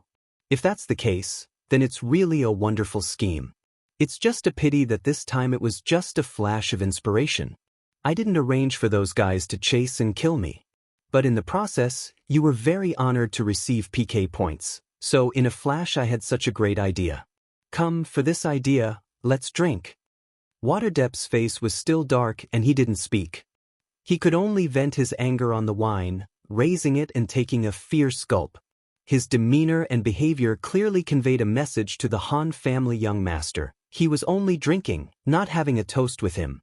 Everyone knew that Water depth's PK points were received in order to help the Han family young master. But he wouldn't say it. To say such words to the Han family young master, even he himself felt that it was pretentious, and it wouldn't make the Han family young master feel any guilt. In turn, he would scold him for not distinguishing between public and private interests, unclear position, and being a little muddle-headed at a critical moment. Damn, was he muddle-headed? He could only blame himself for having such a good conscience. As soon as he saw that someone was trying to kill him, he didn't think too much before helping. Who was like this guy, keeping everything in mind at the same time, always having an extra thought. Water depth was having a simulated conversation in his mind, and it was reasonable and well-founded. Don't be too pleased with yourself. In fact, what Water depth said was, "Although I'm in jail, my brothers aren't so easy to deal with." The Han family young master smiled. "You should know best how capable your brothers are." Water depth was silent, and he couldn't help but take another sip of the wine in his hand. His brothers. If there was someone stronger than him, then why would he be the boss? "Alright, that's about it. I'm leaving," the Han family young master said. "I sincerely wish you an early death and reincarnation." Water depth said. "That's impossible. You didn't die, and you're only in jail. How could I die?" The Han family young master smiled. "How do you feel now?" "What do you mean?" "Dizzy," the Han family young master asked. "Did you drug the wine?" When the Han family young master said this, Water depth did indeed feel a bit dizzy. What a joke, how could there be such drugs in the game? The Han family young master smiled. "It's just that this wine is currently the strongest one. Using your naming method of 200s, you should call it 170s. Isn't this 200s? Water depth stared at the wine bottle. Who says that the wine in a 200s bottle must be 200s? Alright, stop talking nonsense and go to sleep. The Han family young master waved his hand. "You bastard!" Water depth mumbled. His legs went soft and he fell to the ground. The wine bottle in his hand fell to the ground. It didn't break, but the wine flowed out. There was still about half a bottle left in it. You've already grown quite capable to be able to drink half a bottle. In his daze, Water Depth heard the Han family young master click his tongue in wonder. Then he saw him take out a bag from his pocket and throw it in. This time, our earnings are all yours. Keep it well. If someone takes it when you come in, I won't care. With that said, the Han family young master had already swaggered off. In his daze, Water Depth wanted to see what he threw, but his brain that was stimulated by the simulated alcohol was too dizzy. Finally, he tilted his head and fell asleep. When the Han family young master walked out of the dungeon, he saw several people rushing into the dungeon. He intentionally or unintentionally moved to the side and hid his face. The lighting in the dungeon wasn't good to begin with. In their haste, they didn't care about the other visitors and rushed all the way. The moment the Han family young master left the dungeon, he heard the urgent voices of a few people. Water Depth, stop sleeping. Wake up, they seem to be leaving. Water Depth couldn't hear them, and these people couldn't even reach him. They could only take out some useless things from their pockets and smash them, but they couldn't wake him up. Under their shouts, the other sleeping players were all woken up. It wasn't easy to fall asleep in the game.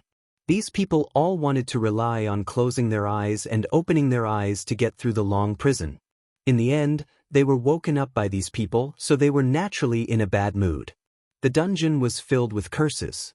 Unable to make a move, the two sides could only engage in a battle of words. Outside the dungeon, the players in Cloud City were gathering. When Unsworn Sword saw the Han family young master walk out of the dungeon, he was very surprised. "Let's hurry up and go," said the Han family young master. "We'll definitely be exposed if we bring them in." Unsworn Sword looked around cautiously. Who knew where the eyes of Water Depth and the others were hiding? Right now, Water Depth might already know. He'll most likely come up with some sort of plan. While it's inconvenient for him to send a message, let's hurry and leave. There's no need to be in such a hurry. In about half an hour, Water Depth won't be able to send any orders, said the Han family young master. What? Unsworn Sword was surprised. He drank too much, said the Han family young master calmly. Chapter 347. Why are we suddenly on the road now? The gathered cloud dwellers couldn't help but ask. Because the opportunity is fleeting. Unsworn Sword's expression was as serious as a wolf's tail. There are still a lot of brothers who haven't come yet. What do we do? Someone asked. Go online tomorrow and tell them to rush to the next stop by themselves, Unsworn Sword announced. Where's the next stop? Someone asked. Unsworn Sword looked around and called the players who asked the question to his side. He moved closer and said mysteriously, "Private chat." There was a lot of cursing. What about Qianli? Sword Demon and the others were only discussing this issue internally. Can he still leave Forest Shade City? With him, everyone may be a burden. Han family young master's words were ruthless. Just dump him like this? Yutian Shinming couldn't bear it. Or you can stay and help him, Han family young master said. How? Yutian Shinming asked. Han family young master spread his hands. Yutian Shinming was deep in thought. Han family young master finally said, well, it's too painful for me to maintain your self-esteem. I'll be frank with you. Trash like you are a burden to him. Help him? Don't be a burden to him and you'll be helping him. Damn, you're the bastard. Let's go. Yutian Shinming was the first to step out angrily. Yutian, you're walking in the opposite direction, Sword Demon said expressionlessly. Thus, Imperial Heaven Divine Ming expressionlessly turned 180 degrees and continued walking. Let's go. The main force finally began to move. However, the looseness was only external. The distribution and positioning of the various professions in the team had been unknowingly arranged during the march. There would be sufficient preparation for any ambush from any direction. From time to time, the archers would even randomly shoot arrows in all directions. Players would often be hit by mistake, but they would swallow their curses. With such a large group of people, only an idiot would go up and find trouble with them. Walking all the way to the edge of Shady Forest City, he still hadn't seen any movement from Shuei's side. Next, they would step into the forest. Everyone's expressions were serious as they looked at each other. After telling each other to take care, they lowered their heads and entered. Tsubasa Sakuratsuka was at the very front, leading a group of people to scout for traps, while a warrior and priest accompanied him to protect him. The mages would throw AoE spells in all directions whenever they had the chance. The archers would constantly shoot arrows at the trees in the sky. Although they would often fall and hit their own people, no one complained. The knights would constantly cast spirit blessings on everyone, increasing everyone's magic defense. Behind them were the warriors, who would shake and hit every tree they passed. As for the thieves, they would still wander around the team, taking on the role of scouting and warning. Each person was in charge of a fixed position. If anyone sent a message or sacrificed themselves, the Sword of Unsworn would immediately know where the enemy was. Once bitten, twice shy. All of the tricks that Depp's party had used in the forest had been stopped by the players in Cloud. This time, there shouldn't be any problems, right? Indeed. Although Shuei's brothers were still there, many of them had gone offline. At this time, their numbers had also decreased sharply. There were also quite a few mages who had gone to jail, so the impact was still there. In addition, Shuei was drunk, and the others couldn't come up with a harmonious solution for a long time. Each of them went their own way, and in the end, they were all accurately and effectively killed off by the Cloud. A surveillance team that had been tailing them couldn't find a suitable opportunity to make a move. In the end, they could only watch helplessly as the other party left the forest. Mixed feelings.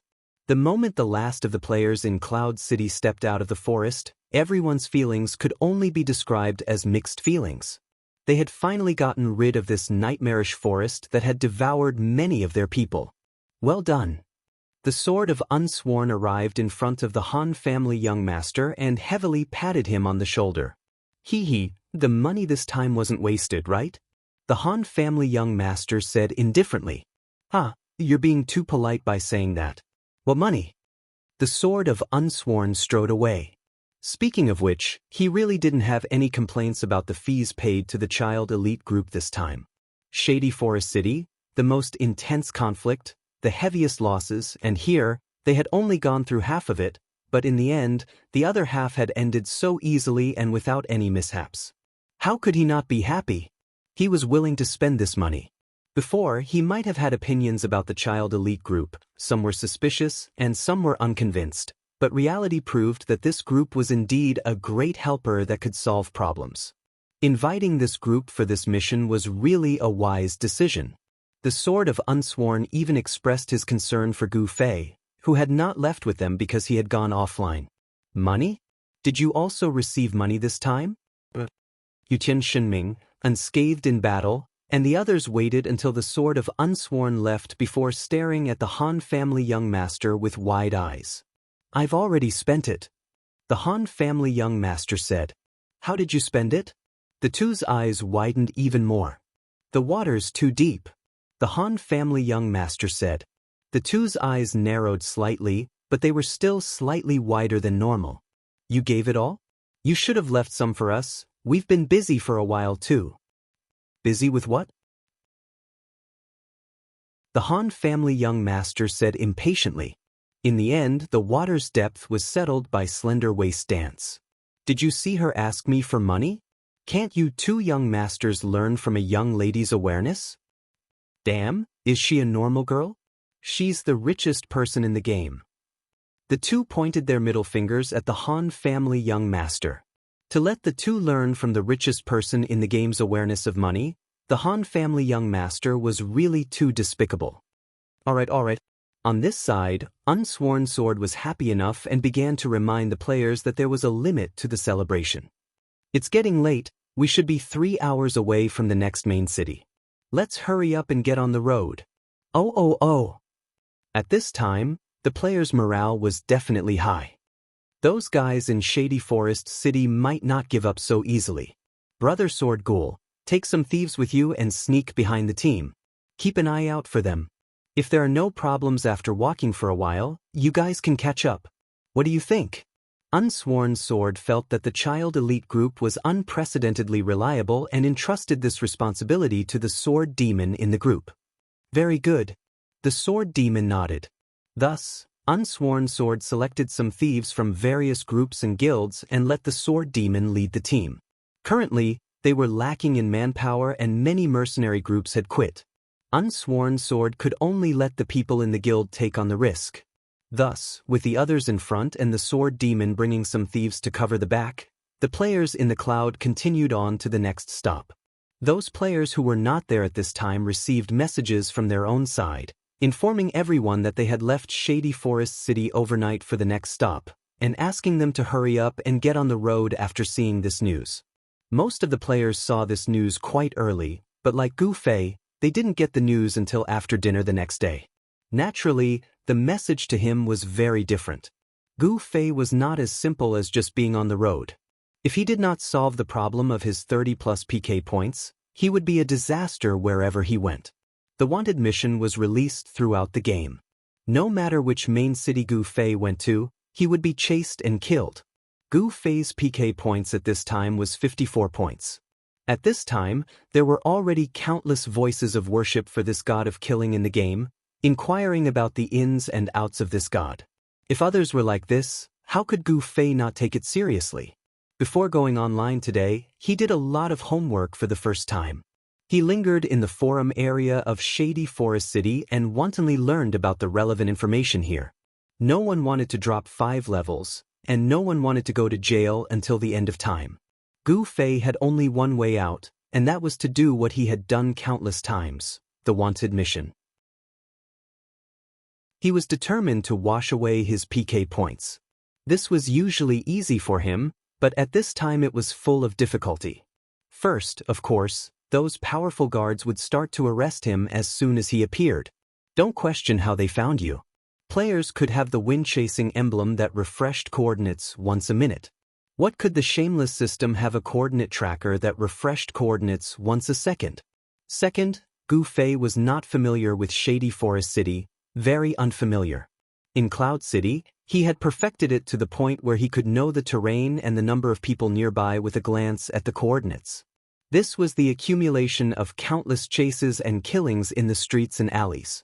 But in Shady Forest City, he had to pay attention to the coordinates under his feet as he ran, the coordinates of the intersection ahead, and the situation with pursuers behind him was too disadvantageous.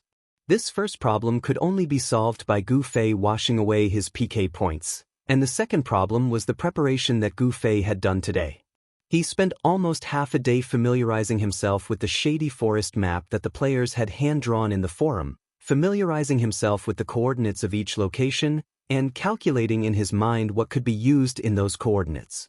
In addition, he actually wanted to understand what loopholes there were in the rules of the 30+ wanted system that could be exploited, or whether these guards had any flaws. Unfortunately, the information in this area was completely zero. Gu Fei was the first god to have a PK points of 30+. He had no lessons learned from the mistakes of others. He was the first pioneer who could pass on his experience to the latecomers after eating crabs. Gu Fei was quite annoyed. If he went online, even if that kid Hongshan Yixiao was online, he was afraid that he wouldn't have the time to get any information. Maps, topography, location. All he could do was memorize these things to make his quests in Shady Forest City more efficient. The reputation of a super martial arts genius was not undeserved. Gu Fei, who was proficient in all kinds of martial arts, should not have any doubts about his memory. After half a day of repeated memorization and self-examination, Gu Fei was confident that there would be no mistakes, so he confidently connected to the game. Chapter 348. A white light flashed in the offline area, and the moment Gu Fei appeared, there were already countless exclamations around him. While most of the players were still guessing who this person with a PK value of 54 was, the incident in Shady Forest City had already spread. This PK master was currently the most popular videocaster. Some nosy players even went offline and watched the video over and over again, memorizing Gu Fei's outfit.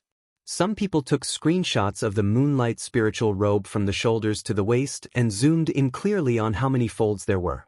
As soon as Gu Fei showed himself, he was immediately seen through. Screams and screams spread from 1 to 10, and from 10 to 100. There was always a crowd around the resurrection point, and it only took a moment for them to gather. Unfortunately, Gu Fei was once again surrounded by an inhumane crowd. Gu Fei had calculated everything, but he still failed to take into account the players' mentality of gossip. For these players who spent countless hours in the game, gossip was a powerful force that Gu Fei could not imagine. TSK. Gu Fei did not fight with anyone, and he did not use any skills, so the players could only sigh and sigh as they sized him up. "Everyone, can you please make way?" Gu Fei said helplessly. But the spectators also had a bottom line, and they could not restrict their freedom just because they were spectators. The players blocking the entrance of the resurrection point squeezed to the left and right, opening up a path for Gu Fei. "Everyone, you've worked hard. If there's nothing else, you can disperse." Gu Fei waved at the crowd as he squeezed out of the narrow path that had been opened up. From time to time, there were actually players who wanted to shake hands with Gu Fei, and Gu Fei wiped his sweat as he waved back. "I really have the temperament of a star," Gu Fei thought. Unfortunately, this joyous scene did not last long. Suddenly, there was a burst of, "Who is it? Don't push," from the crowd at the back, and Gu Fei immediately knew that the one who should come had come. The system guards were still as clueless as ever. With so many players crammed in there, they didn't yell for them to give way. They didn't choose to take a detour, and they didn't touch the players either. They just kept moving forward. All they knew was that Gu Fei was in front of them, and the shortest distance between them was a straight line. The intelligence of these guards made the players who loved the game very much doubt the AI system of the game. The system guards had strength, which was why the Prowler arrow formation that had attacked water depth yesterday had been easily dispersed. However, it should not be forgotten that the formation was set up by the players when they were PvP. There had to be a certain amount of space between the players. Therefore, when the players collided with each other, there would be space for them to stumble. But at this moment, they were spectators, inhumane spectators. No matter how strong the system guards were, they couldn't defy the laws of physics and crush the players into meat patties. Although their strength was great, it wasn't infinite. With so many players piled together, pushing them away like a bulldozer was easier said than done. But Gu Fei could clearly sense that the narrow path that the players had voluntarily made for him was being taken over by the guards. Gu Fei did not dare to hesitate any longer. He hurriedly used instant transmission and floated 5 meters forward. Almost at the same time, the players on both sides of the area behind him were closely grouped together, waving their arms and cursing wildly. That was close. Gu Fei cried in his heart. Fortunately, the guards didn't line up like bulldozers, so they only collided with a small area. At this time, he was considered to have escaped the danger of a few meters, but the players in that area were poor. Caught off guard, they were squeezed together like Siamese twins. This was an opportunity. Gu Fei's eyes lit up. Obviously, under the idiotic charge of the system guards, the players would disperse soon, but they couldn't be too fast. This barrier was very effective, and he couldn't miss this opportunity. Thinking to this point, Gu Fei tried to quicken his steps, and to those passionate fans who were still reaching out to shake his hand, he acted like he was in a hurry, brushing them off with his fingertips. This also showed that the quality of the players was higher than that of the fans of the stars. At least in this situation where there were no security guards, no one rushed up to grab onto Gu Fei. Of course, this was also because the two were fundamentally different. Stars relied on their fans to make a living and wouldn't attack their fans. But for Gu Fei, with a swing of his blade, it was a point of PK value. Gu Fei finally rushed out of the small path, and the players were about to explode under the impact of the system guards, but Gu Fei had already disappeared from everyone's sight without a care.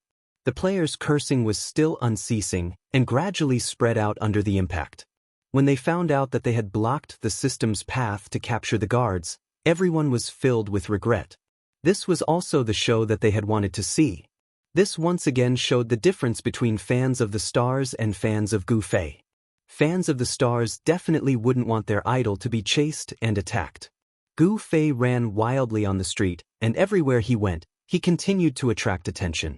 The players all pointed at him and shouted, "Wife, come out and look at the god," over and over again. But Gu Fei's speed wasn't fake, and it wasn't so easy to form a crowd of onlookers. And quite a distance away, the system guards were neatly and vigorously chasing him under the leadership of their captain. Numb expressions, cold eyes, seemingly slow, but absolutely stable and efficient footsteps, this group of guards was like the demonic Terminators in the movies. And Gu Fei was the target they wanted to eliminate. Those players who were careless and blocked the way were lucky to be knocked into the air. What was worse was that they were repeatedly trampled after being knocked down. Even if they didn't die, they suffered enough. And behind this line of guards was a large group of Forest Shade City players, completely out of formation and out of position. It was just a chaotic group of onlookers, chasing after the guards' footsteps to watch the show. This trilogy of people from one person to a team, and then to a group of people became a scenery of Forest Shade City, and it was survival of the fittest. Those who weren't fast enough were quickly obliterated from the scenery. Gu Fei looked back as he ran. Seeing that the guards were still far away, he couldn't bear to use teleportation. With a day's worth of revision, Gu Fei arrived at the wanted mission office very smoothly and at the fastest speed. Pushing the door in and accepting the mission, Gu Fei was familiar with all of this. It was just that when he scanned the mission list, he almost vomited blood on the screen. Forest Shade City was really too peaceful. Apart from a few rare PK players at the top, the following pages were all ones. Gu Fei didn't have the time to care about this. He hurriedly accepted one and flashed out of the mission office. If he was chased into the room by the guards, it would definitely be a dead end. The moment he stepped out of the door, he saw the guards rushing out of the street and charging toward him. Gu Fei didn't look at the coordinates first and ran in the direction away from the guards. Only when he was on the right track did he open the coordinates displayed by the wind-chasing emblem to take a look. He immediately felt a headache. This target wasn't anywhere else, but in the opposite direction of Gu Fei. From here, the shortest distance was to immediately turn his head and then brush past the system guards. This was undoubtedly too risky. But Gu Fei's day's homework came into play at this time. His mind instantly outlined the most efficient route to the target in circles. At the intersection ahead, Gu Fei quickly turned and set foot on this route. But a minute later, the coordinates were refreshed again. When Gu Fei opened it to take a look, he immediately complained. Luck had abandoned him this time. Judging from the coordinates the other party had moved twice, Gu Fei already had enough reason to believe that this damn person was actually a member of the third scenery line at this time.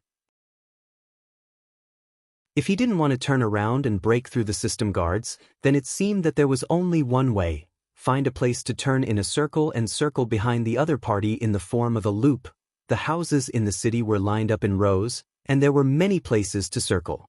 However, with such a large circle scale, not to mention whether Gu Fei had enough time to complete the loop, even if he did, where would he find this guy, number 56841, in a large group of fans and players?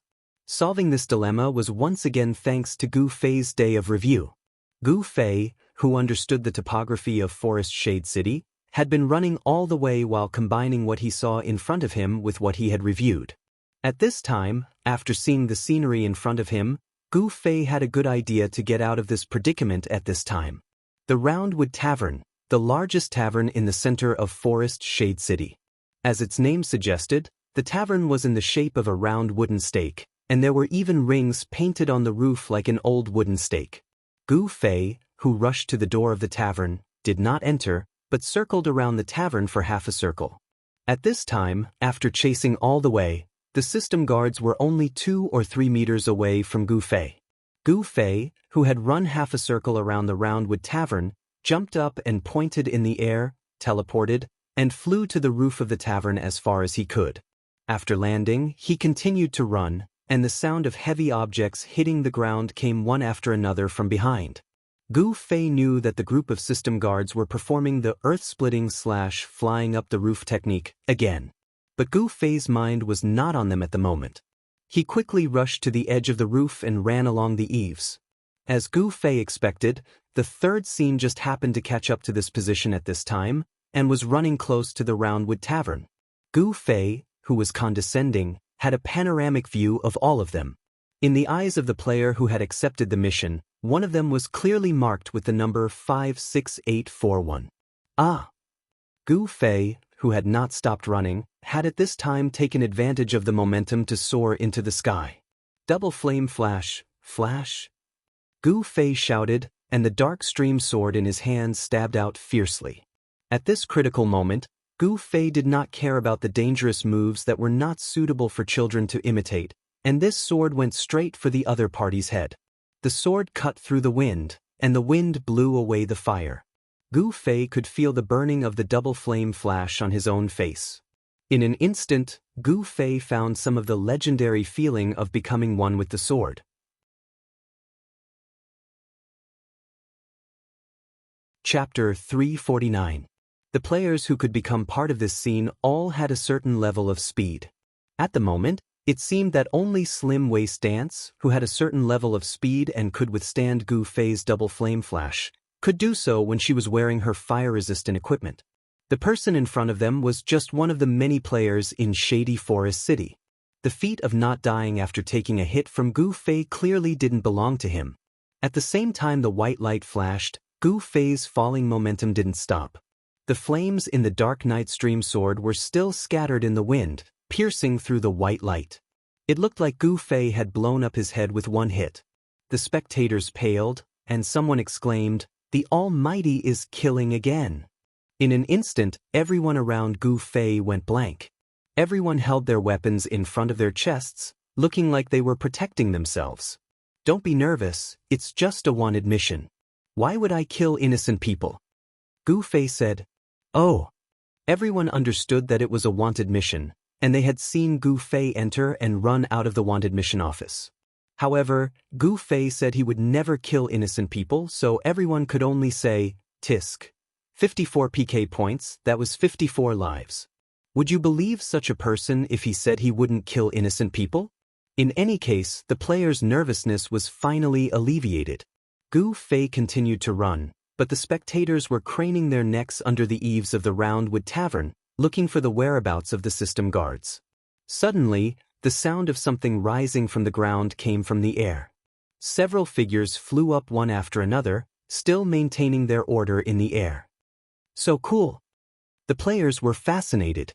When these figures landed on the ground one by one, the onlookers' gasps of admiration turned into cries of agony. Who would have thought that these system guards would use earth-shattering slash when they went up, and would also use earth-shattering slash when they jumped down?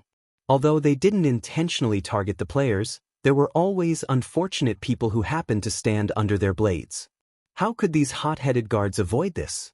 With a slash of their swords, the white light of the players' deaths was scattered. As for those who were lucky enough to avoid the attack, they could only hate the fact that earth-shattering slash was an AoE attack.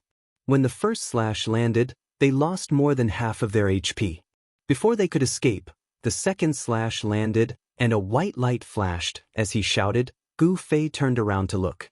The tragic scene of white light blooming beside the tavern was something he did not expect. The facts tell us that there is a possibility that something could happen to a bystander.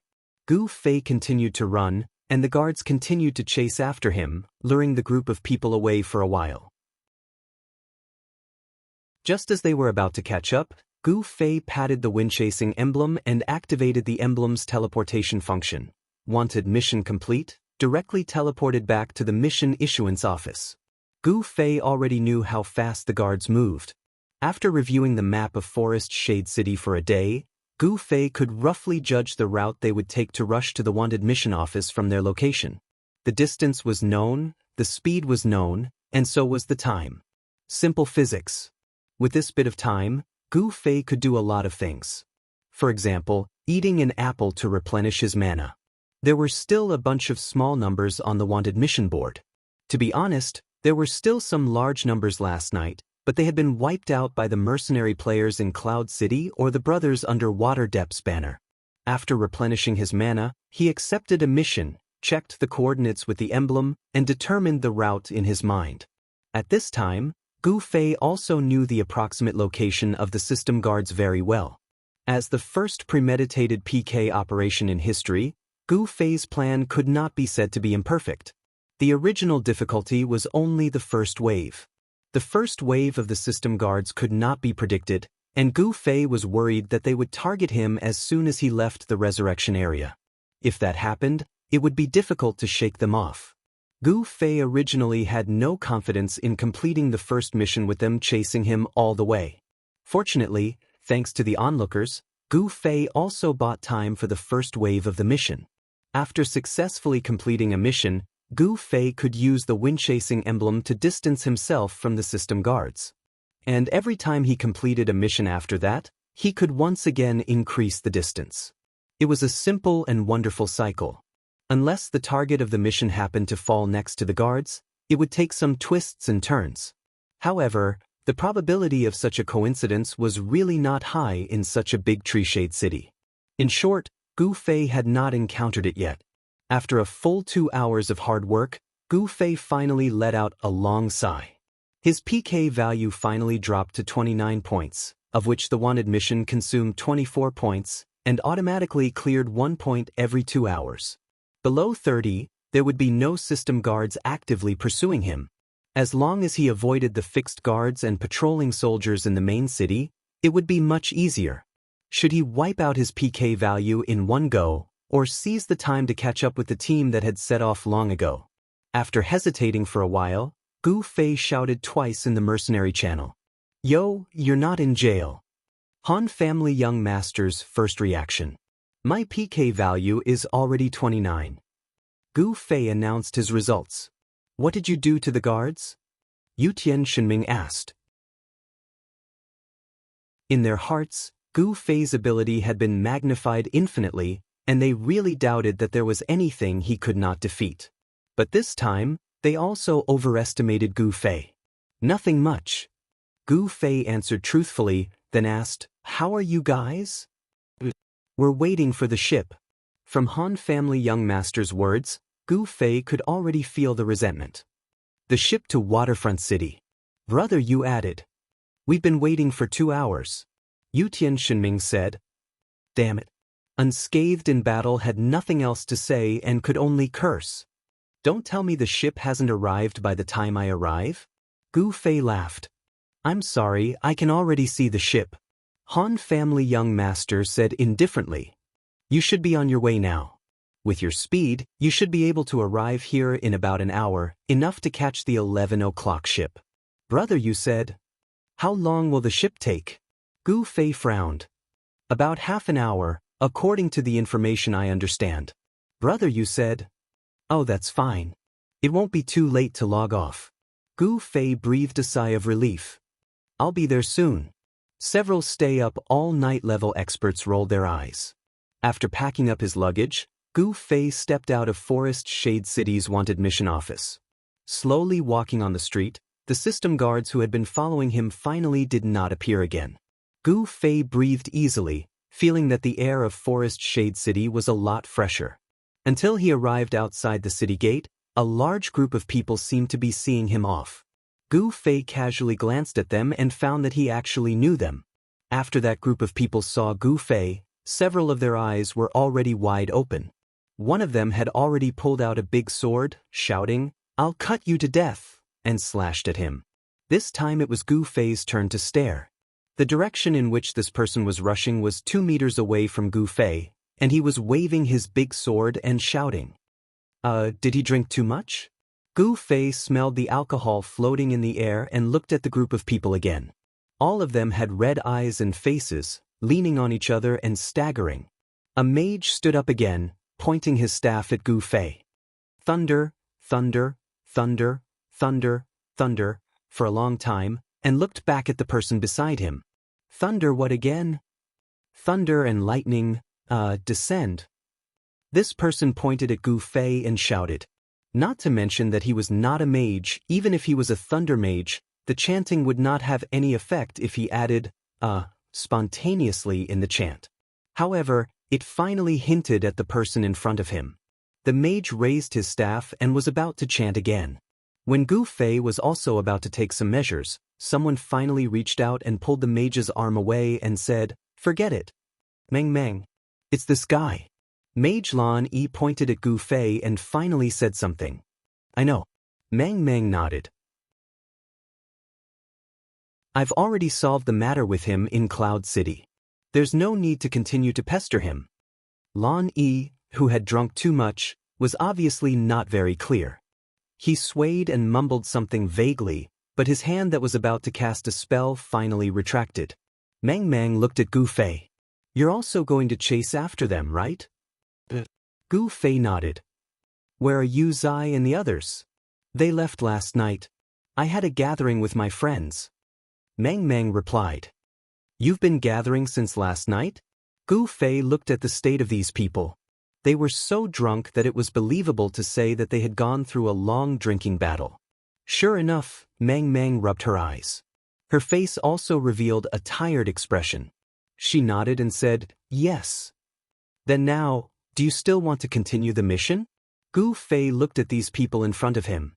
They were obviously Meng Meng's old friends in Moonlit Night City. From now on, it was very reasonable to hang out with them. "Of course, I have to do what I promised." Meng Meng said, "Let's go together." "Well, let's go." Gu Fei of course had no reason to refuse. Meng said goodbye to her group of old friends one by one and went on the road with Gu Fei. The two of them knew the route. On Gu Fei's side, the child elite group had told him. On Meng's side, it was even more exaggerated. Tsubasa's Sakuratsuka was afraid that she would not be able to reunite if she went the wrong way, so he gave her a detailed description of the route 180 times. However, with the addition of a cleric, Gu Fei's speed was unfortunately slowed down.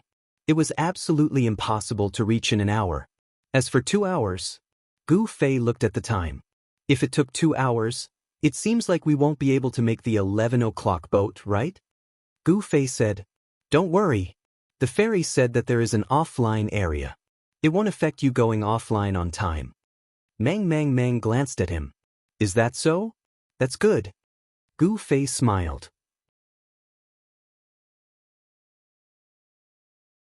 Chapter 350.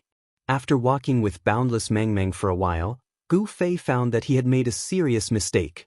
He mistakenly thought that Boundless Meng was sober, but in fact he was wrong. Boundless Meng was also drunk.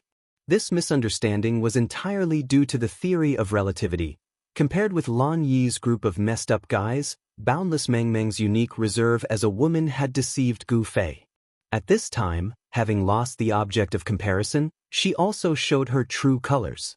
She swayed as she walked, and when she opened her mouth, the air was filled with the smell of alcohol. Gu Fei turned around to look for Lan Yi's group, but the group of drunkards had already disappeared. "Hey!" Gu Fei called out to her.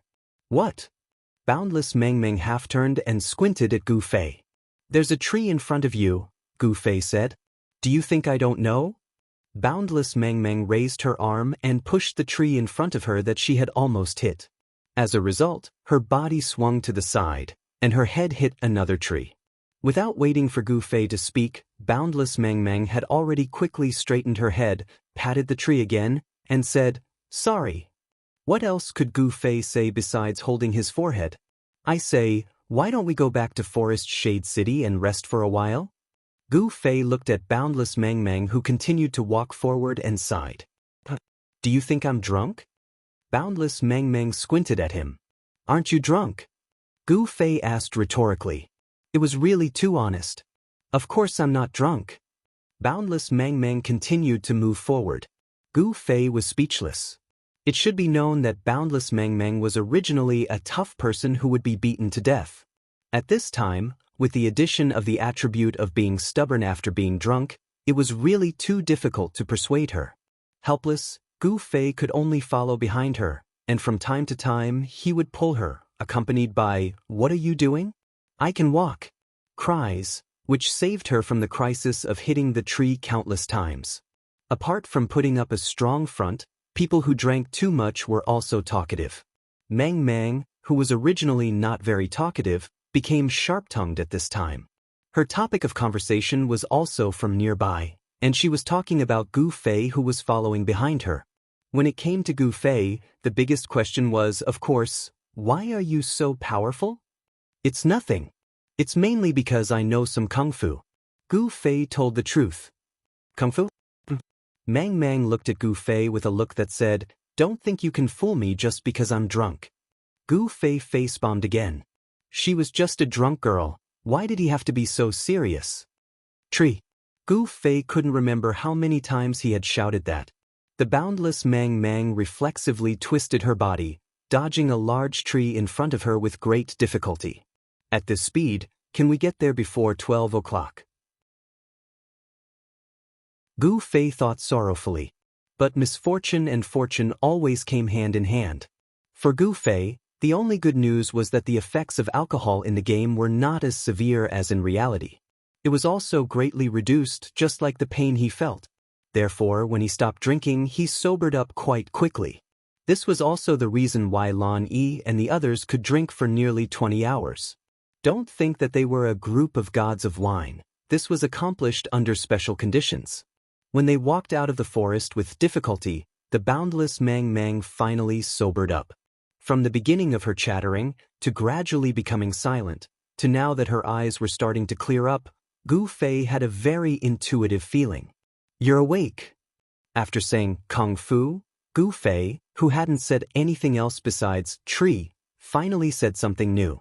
The boundless Mang actually showed a look of shame. She was undoubtedly a smart person. Even smart people couldn't avoid getting drunk, but at least she knew that a drunk person wouldn't leave an interesting impression on others. What did I say? It looked like the boundless Mang was smarter than the average person. She was even more aware of the problems she would have when she was drunk. This was a problem that many old drunkards who had roamed the wine scene for many years often neglected. Oh, nothing. You were talking nonsense, I didn't really hear you. Gu Fei was obviously also a smart person. He knew that he didn't need to listen to the words of a drunk person too seriously. In reality, it was common for drunken slip of the tongue, but it wasn't necessarily true when drunk. It was also common for drunken bragging to the heavens. The originally silent boundless Mang became even more silent at this time.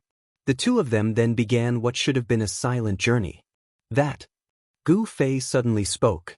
The boundless Mang immediately turned around and saw that Gu Fei was holding a pair of shoes in his hands. We're walking a bit slow, you can wear my shoes first. Gu Fei extended the shoes in his hands in front of her. Are your shoes awesome? The boundless Mang didn't hesitate and happily took it. It seems to be better than yours. Of course, Gu Fei's words were not nonsense. Along the way, he was bored and used his appraisal skill countless times. With his shallow skills, he finally appraised the cloth shoes of the boundless Mang. It's really amazing. The boundless Mang was also shocked after receiving the wind-chasing boots. She casually asked, where did you get these shoes? I consecutively completed the wanted mission 100 times. Gu Fei didn't hide anything from her. The boundless Mang was stunned for a moment before she immediately reacted. No wonder you always do that mission. So there's this kind of reward? Gu Fei didn't explain the real reason why he did that mission. He only briefly introduced the rewards that he received and the conditions that they met. Oh, I see. The boundless Mang nodded. Do you need me to help you keep it a secret? She asked with a smile. There were too many players who would try their best not to let others know when they unearthed some unknown secrets. Secret? Whatever. Gu Fei shrugged. Boundless Mang clearly already knew this answer. Otherwise, there was no need for Gu Fei to tell her everything. After changing into Gu Fei's shoes and running for 2 steps in the boundless wilderness, his speed had indeed improved greatly. Hey! Suddenly, she heard Gu Fei call her from behind. He turned his head back in a daze. Please lend me your shoes first. Gu Fei smiled bitterly. At this moment, he was standing on the ground barefooted. Oh, sorry. Mang Mang hurriedly threw her shoes to Gu Fei. The boundless boots only added movement speed. For Gu Fei, who put all his points into agility, this kind of boots wasn't worth as much as a percentage. It could be said that his speed had been severely weakened, but it was still faster than the vast expanse. The two of them resumed their journey at full speed. There was no need to take detours in the vast wilderness. Gu Fei's hope of catching the 11 o'clock ship was rekindled. However, the reality was cruel. When the two of them arrived at the dock, they just happened to see a huge ship slowly sailing away from the shore, not giving them any chance. Damn! Boundless Mang Mang fiercely pointed her middle finger at the huge ship, finally showing her demeanor as the demoness of moonlit Night City. I didn't catch the ship. Gu Fei said regretfully in the mercenary channel. Yeah, we saw you. Han family young master replied. Ah, where? Gu Fei looked around. On the ship. Han family young master said. Gu Fei had only been paying attention to the departure of the ship and the middle finger. He had not paid attention to the movements on the ship. When he took a closer look, he saw Yutian Shenming standing at the stern of the ship with his arms outstretched in a classic Titanic pose. However, he was quickly grabbed by and scathed in battle and tossed aside. Yutian Shenming then went forward and opened his arms. Gu Fei retracted his gaze and looked at the vast expanse. Fine, tell me where the offline zone is. In the vast expanse, he only knew that there was an offline area here, but he really didn't know the specific location. Get off the deck and head west. It's not too far away. A very close voice floated over. Thanks. Gu Fei was surprised as he answered. Someone was right beside him, but he didn't notice. This was too unbelievable. Turning his gaze in the direction of the voice, he saw a man lying lazily on a pile of grass in a half-broken straw shed next to the dock's deck. His hands were behind his head, and he was chewing on a piece of grass. His face was covered by a broken straw hat. Looking at the face covered by the straw hat and recalling the voice just now, Gu Fei had already guessed who this person was. He took 2 steps forward and stretched out his sword. Swoosh! The straw hat was sent flying. Hey, that's too rude. Shi Xiaotian reached out to grab his straw hat. However, Gu Fei's sword was faster. He flipped his hand and knocked the straw hat towards him. He stretched out his left hand and caught it. Swoosh, swoosh. He played with it. What are you doing here? Gu Fei asked as he held his sword tightly and looked around. Wherever Shi Xiaotian was, there would definitely be danger within a few meters. This was common sense to Gu Fei. Don't be nervous. I'm just an ordinary passerby. Shi Xiaotian was not in a good mood. Give me back my straw hat. There's no one else looking for you. Why are you covering your face? Gu Fei asked. I'm used to it. Can't I? Shi Xiaotian said. Is that so? Gu Fei flicked his finger and the straw hat flew. Shi Xiaotian wanted to catch it, but Gu Fei's other hand raised his sword. With a few swoosh swoosh swoosh, the straw hat was turned into a pile of straw and scattered all over Shi Xiaotian's body. Shi Xiaotian's straw hat was a handicraft and not a piece of equipment. It was easy to destroy. You! Shi Xiaotian was so angry that he couldn't speak. Gu Fei didn't care. He calmly looked around. He felt that someone would definitely appear. Why would Shi Xiaotian come to this kind of place for no reason? Just as Gu Fei was thinking about it, he saw a player quickly walk out from the other side of the deck. Gu Fei applauded his own judgment. That person was already in front of him. He smiled and said, Did you 3 miss the boat? How about it? Do you want to test my boat?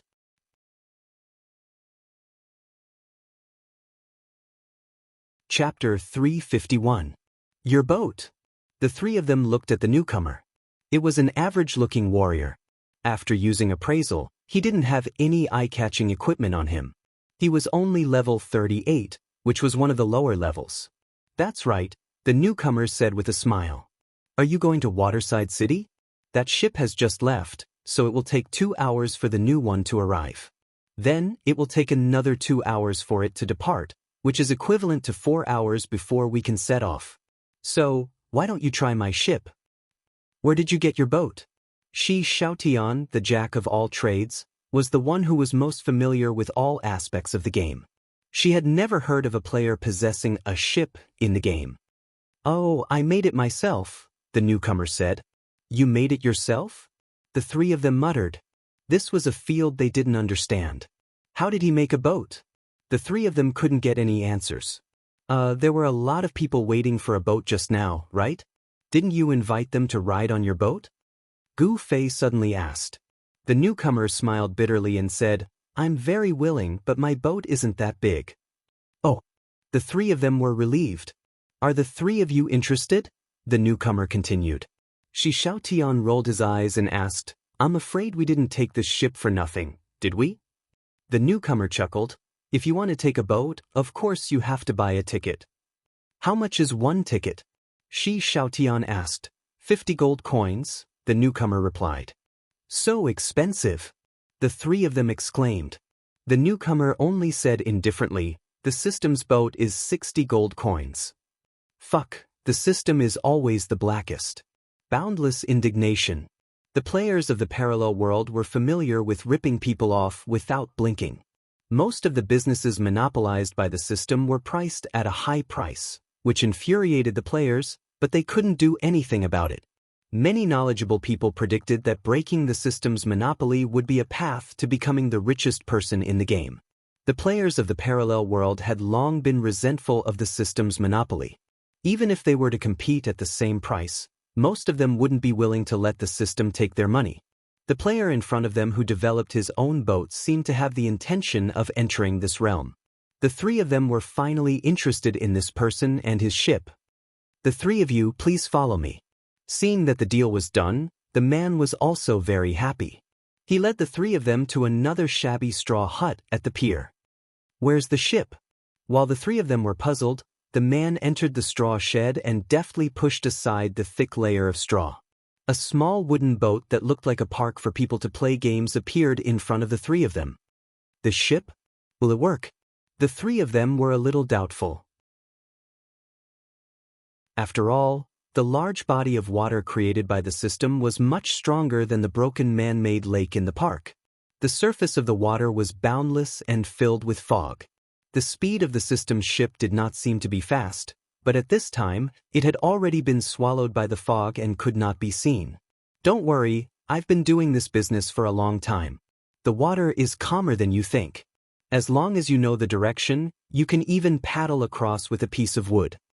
The man let the three of them relax as he continued to clean the straw covering the boat. He explained helplessly, "It really won't work if I don't hide it like this." "Well, this is considered a prop that I made, but you won't let me put it in my pocket. I think it might be too heavy. After a few more levels, it should be fine." The man's face was full of longing, imagining the days when he could carry the boat in his pocket with him everywhere he went. After sweeping the straw clean, he retreated to the back of the boat and gave it a push. The boat was already on the surface of the water. "The three of you, get on the boat," the man said with a face full of smiles. The three of them boarded the boat one after another. The man took out an extremely long bamboo pole from his pocket and stuck it into the water. With a push, the boat had already left the shore. The man took one pole after another, his movements smooth and skilled. The boat sailed quickly and steadily. It was obvious that he was well versed in this way. Just like how Gu Fei's kung fu was used for PK in the game, it was a real-life skill used in the game. "The three of you, can you pay for the boat in advance?" the man said as he pushed the boat. "To be honest, when we get there, the three of you can just leave. I'm alone and weak, I really can't do anything to you." The three of them didn't say anything after hearing this. They each took out their money and happily paid the bill. For players who had reached this level, 50 gold was still within the reach of most players. "Thanks." After receiving the money, the man worked even harder. The boat got further and further away from the shore, and the water got deeper and deeper. When the bamboo pole was no longer useful, the man put it away, took out 2 oars and tied them to the back of the boat. He began to row the oars forward, his movements still maintaining a professional and smooth flow. At this time, the three of them had already worn out the novelty of the boat and the boatman. They no longer looked at how he steered the boat, but instead began to chat while admiring the lake scenery along the way. You two are friends? In the vast expanse, she asked the question that she wanted to ask when they were on the shore. It was certain that Gu Fei and Shi Xiaotian knew each other. It was just that their relationship seemed a bit strange. It seemed like they were friends, but also like they were enemies. When she asked this question, the two of them didn't say anything. This made her feel even more strange about their relationship. However, in the vast expanse, there were a few girls who weren't nosy and didn't continue to ask. What are you doing here? Gu Fei also began to ask Shi Xiaotian. He discovered that there really didn't seem to be any victims around. Shi Xiaotian's appearance here was really strange. Same as you guys, a quest to dominate the world. Shi Xiaotian said. Oh, you're here too? How come I didn't see you? Gu Fei felt strange. There are over 1,000 people. You didn't see any accidents? Shi Xiaotian said. Then how did you miss the boat? You seem to have arrived earlier than us, right? When Gu Fei and the others arrived, the boat left for a while. If Shi Xiaotian was a bit earlier than them, he should have been able to catch up. I arrived a long time ago. I was just killing some monsters nearby. In the end, I didn't get the time right and was just a little late. If I were you, I would have been able to catch up. Shi Xiaotian said. Teleportation. Shi Xiaotian said. Gu Fei nodded. At this time, the three of them discovered that the rhythmic paddling sound at the stern of the boat had suddenly stopped. The boat speed also clearly began to slow down. The three of them turned around and saw that the guy at the stern had already stopped paddling. They didn't know when, but he was holding a shield in his hand. He was smiling at the three of them. When he saw the three of them turn around, he immediately said, "You three, do you know how to swim?" "What do you mean?" The three of them had already realized that something was wrong. "If you don't know how to swim, then I'll capsize the boat. I'm afraid you'll be in trouble.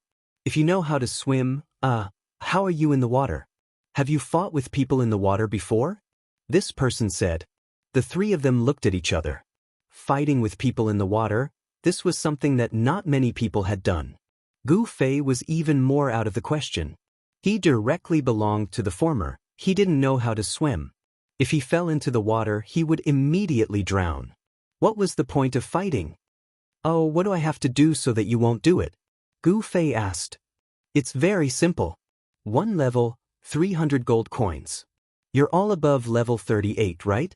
If there's a 300 gold coin business to level up, you definitely won't feel like you're losing out." This person said. "In other words, each of us needs to pay you 300 gold coins?" Gu Fei said. "No." This person shook his head. "The two beauties only need to pay 300 gold coins. This brother, you have to pay 1,200 gold coins. Because you don't have 1 level, but 4. How do you know that I have PK points?" Gu Fei was surprised. He had 29 PK points, and if he died, he would lose 4 levels. Hee, there are a lot of strange equipment in this game. This person replied.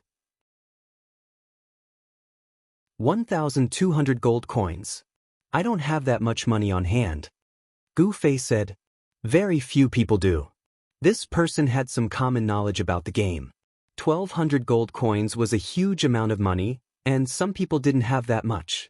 So, I allow you to use things like equipment as gold coins.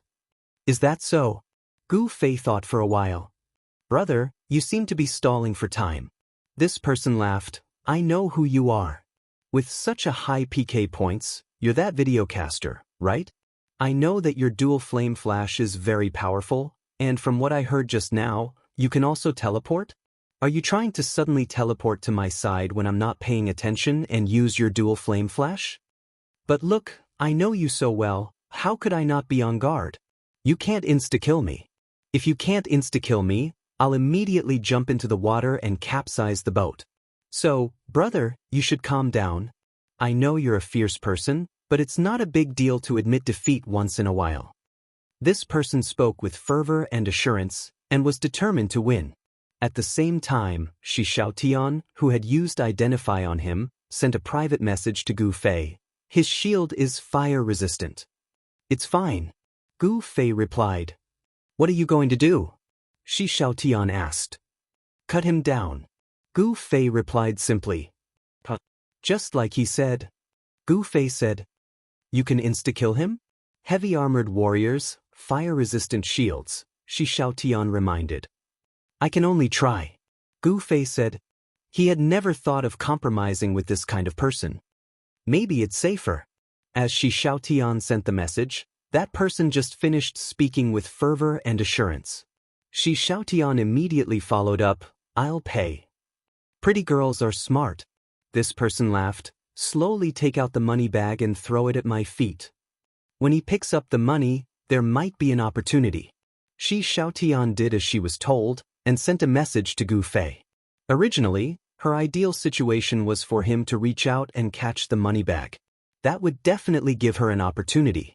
Unfortunately, the money bag was thrown at his feet, but his eyes only took a quick glance at it before immediately returning to the three people. His shield was still protecting his body, and then he slowly crouched down to pick up the money. He definitely had to pick it up, because the system always refreshed the items left behind by players very quickly.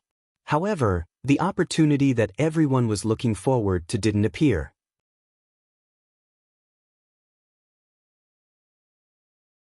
Chapter 352.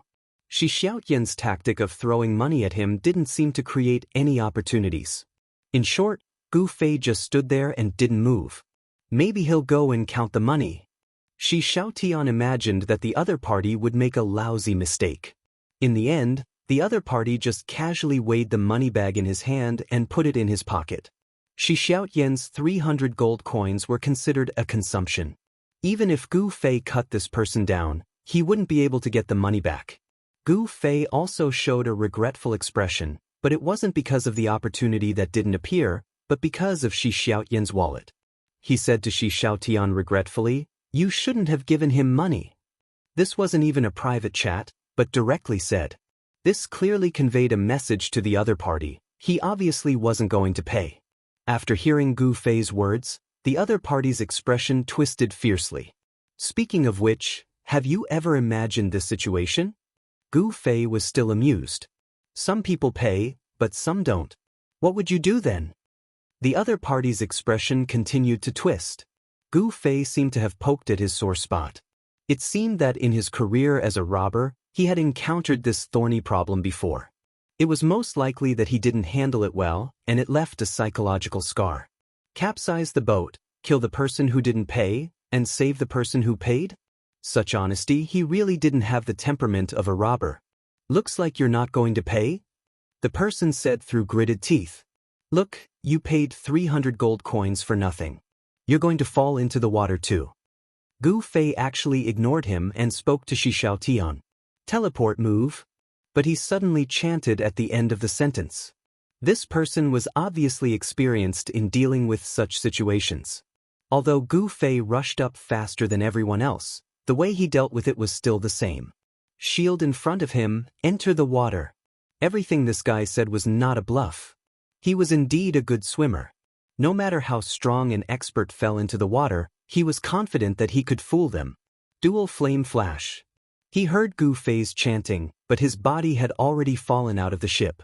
He didn't jump, nor did he stretch in midair, nor did he prepare to plunge into the water with extraordinary momentum.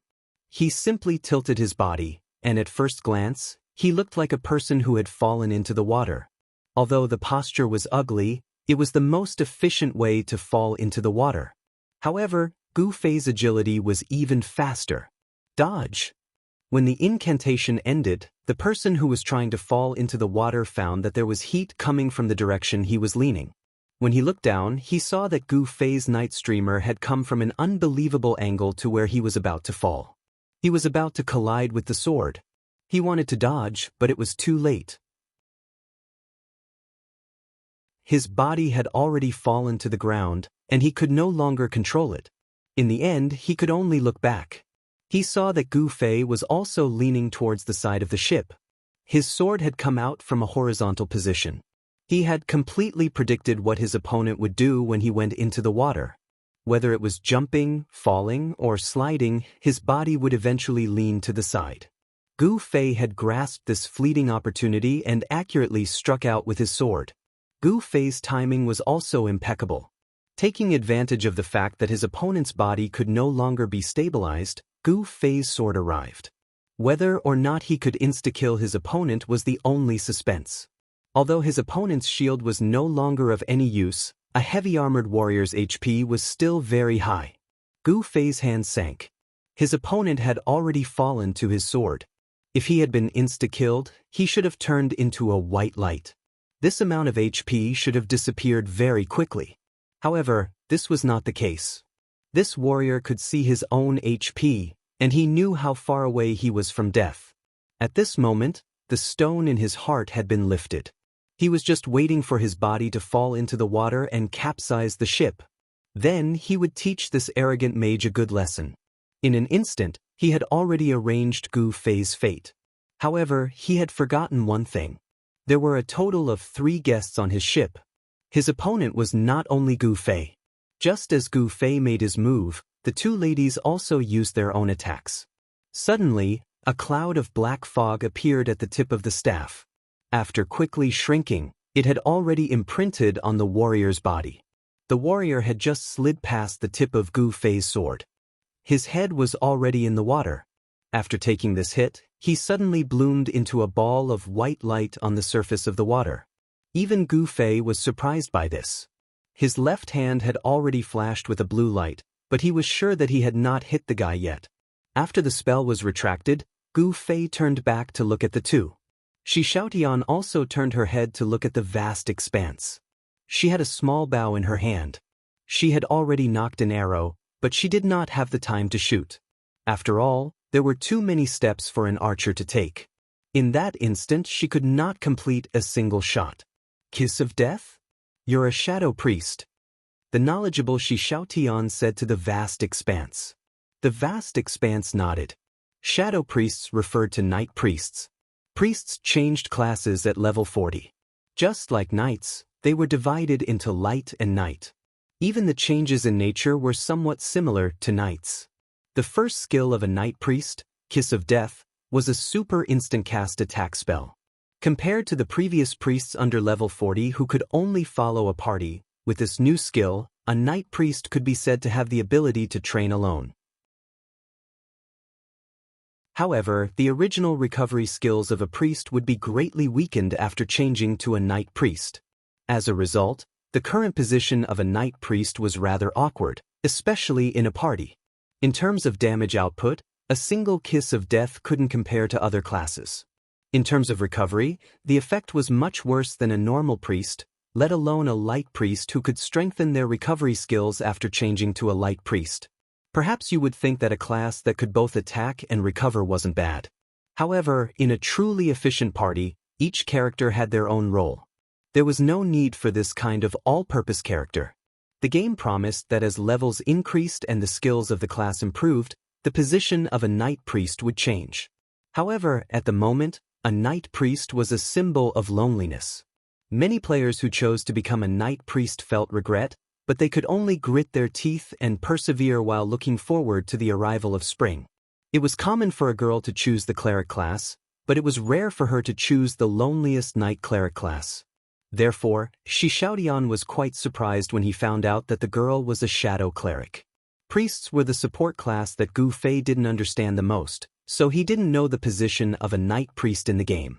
He only knew that Boundless Mang had helped him a lot, so he nodded his head to express his thanks. I say, you didn't seem to need to wait for an opportunity to attack, did you? Why didn't you just kill him right away? Shi Xiaotian felt quite pained at losing 300 gold for nothing. I was waiting. Gu Fei said.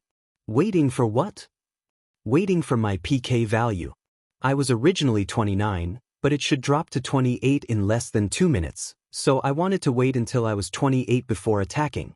Otherwise, it would jump back to 30, and I would have to restart the timer. TSK, how troublesome. Being chased by a group of system guards wasn't a pleasant experience. Although Gu Fei had successfully dealt with it, he didn't want to experience it again. If it was only 1 or 2, then luring them out to fight would be quite enjoyable, but unfortunately, they were all in groups. Hearing this, Shi Xiaoyan could only lament her 300 gold even more. It was basically a waste of money. Why didn't you say so earlier? She could only say resentfully. That person died, so we have to row the boat ourselves. Gu Fei said as he stood at the back of the boat, grabbed the 2 oars, and shook them twice, causing the boat to spin in place. It doesn't seem as simple as I thought. Gu Fei wiped away his sweat, then shook the oars and spun them twice. Let me try. Shi Xiaoyan also came over, tried it twice, and also spun in place, but the direction was the opposite of what Gu Fei had done. You're left-handed. Gu Fei concluded. Then Boundless Mang also tried it, and it was still spinning, making the 3 want to vomit. This problem seems a bit serious. Gu Fei said. The 2 girls were silent. That guy might as well use this method to threaten us. Gu Fei complained. Take off the oars and row yourself, don't row anymore. Shi Xiaotian said. Anyone who had rowed in the park would know how to do this, so the 2 of them, one on the left and one on the right, struggled to row the 2 oars. The small boat pushed away the waves, and a cool wind blew in their faces, reflecting Gu Fei's sad face on the surface of the water.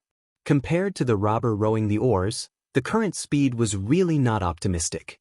These 2 oars were a bit too long for them to row by hand, and it wasn't easy to handle. And the vast surface of the water at this time looked endless. This was undoubtedly a heavy blow to the 3's morale.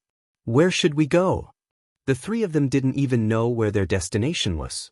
Ask those guys on the boat and follow their coordinates. We can't go wrong. Shi Xiaotian said. Must you use the word chase?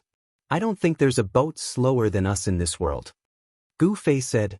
Not necessarily. When I saw them leave the dock, they didn't move very fast. The system is always a bit more shameless. Shi Xiaotian said. In this time, they had already asked for the coordinates from the Boundless Mang, and in that direction, the boat worked hard to move forward.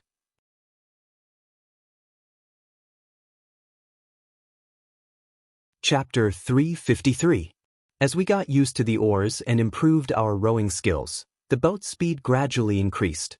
Moreover, it was getting faster and faster. We couldn't help but express our gratitude towards the system's exhaustion. The 3 of us taking turns to rest was actually just a formality. No one felt tired at all. Gradually, the boat was no longer pushing against the waves, but rather riding the wind and breaking the waves. Watching the water splashing behind us from the bow of the boat, Gu Fei repeatedly nodded his head. Perhaps we really can catch up to the system's big boat. The waterway in front of us was still a vast expanse.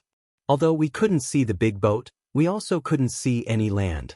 This more or less meant that the other players in the clouds were still drifting on the water.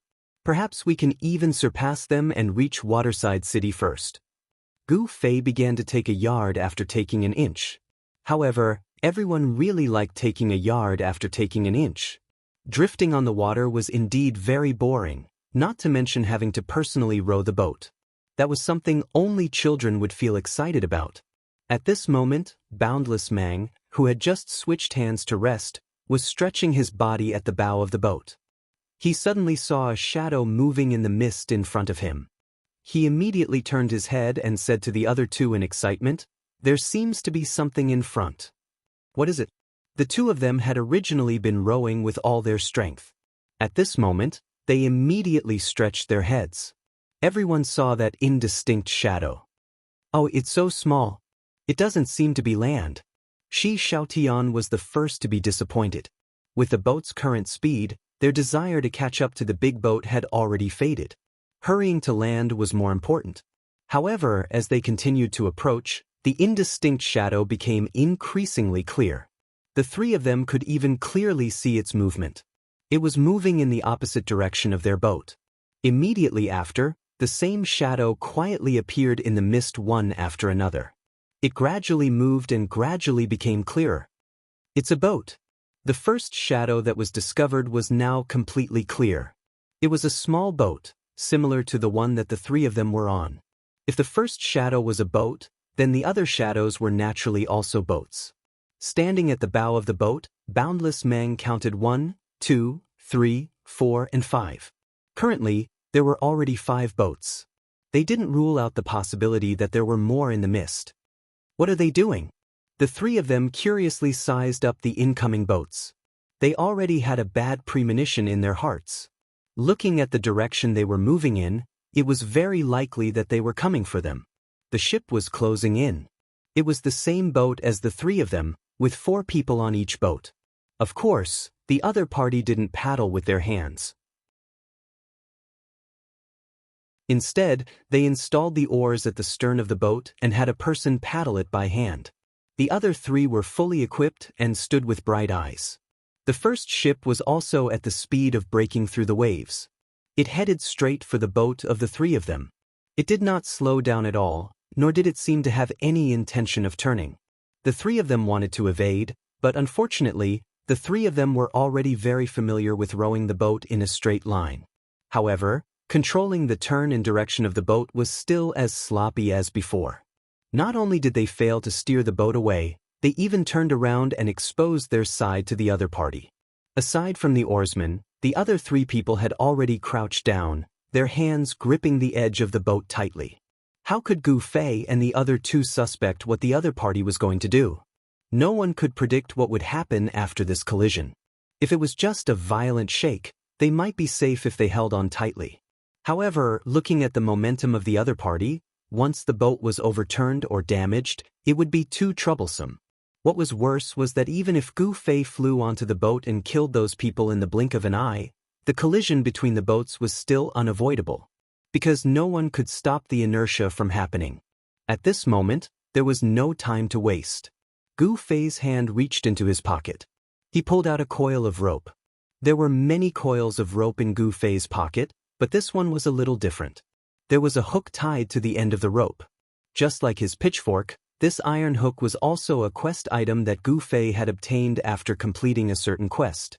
Thus, it was made into a simple flying hook. This was also a type of ancient weapon with a long history. Most people might think that this was the favorite of a gentleman on a beam, flying over eaves and climbing walls. In fact, the main use of this thing was to defend a city during war. Today, of course, this thing could no longer be used in war, but in the Kung Fu system, it could still be used as a soft weapon.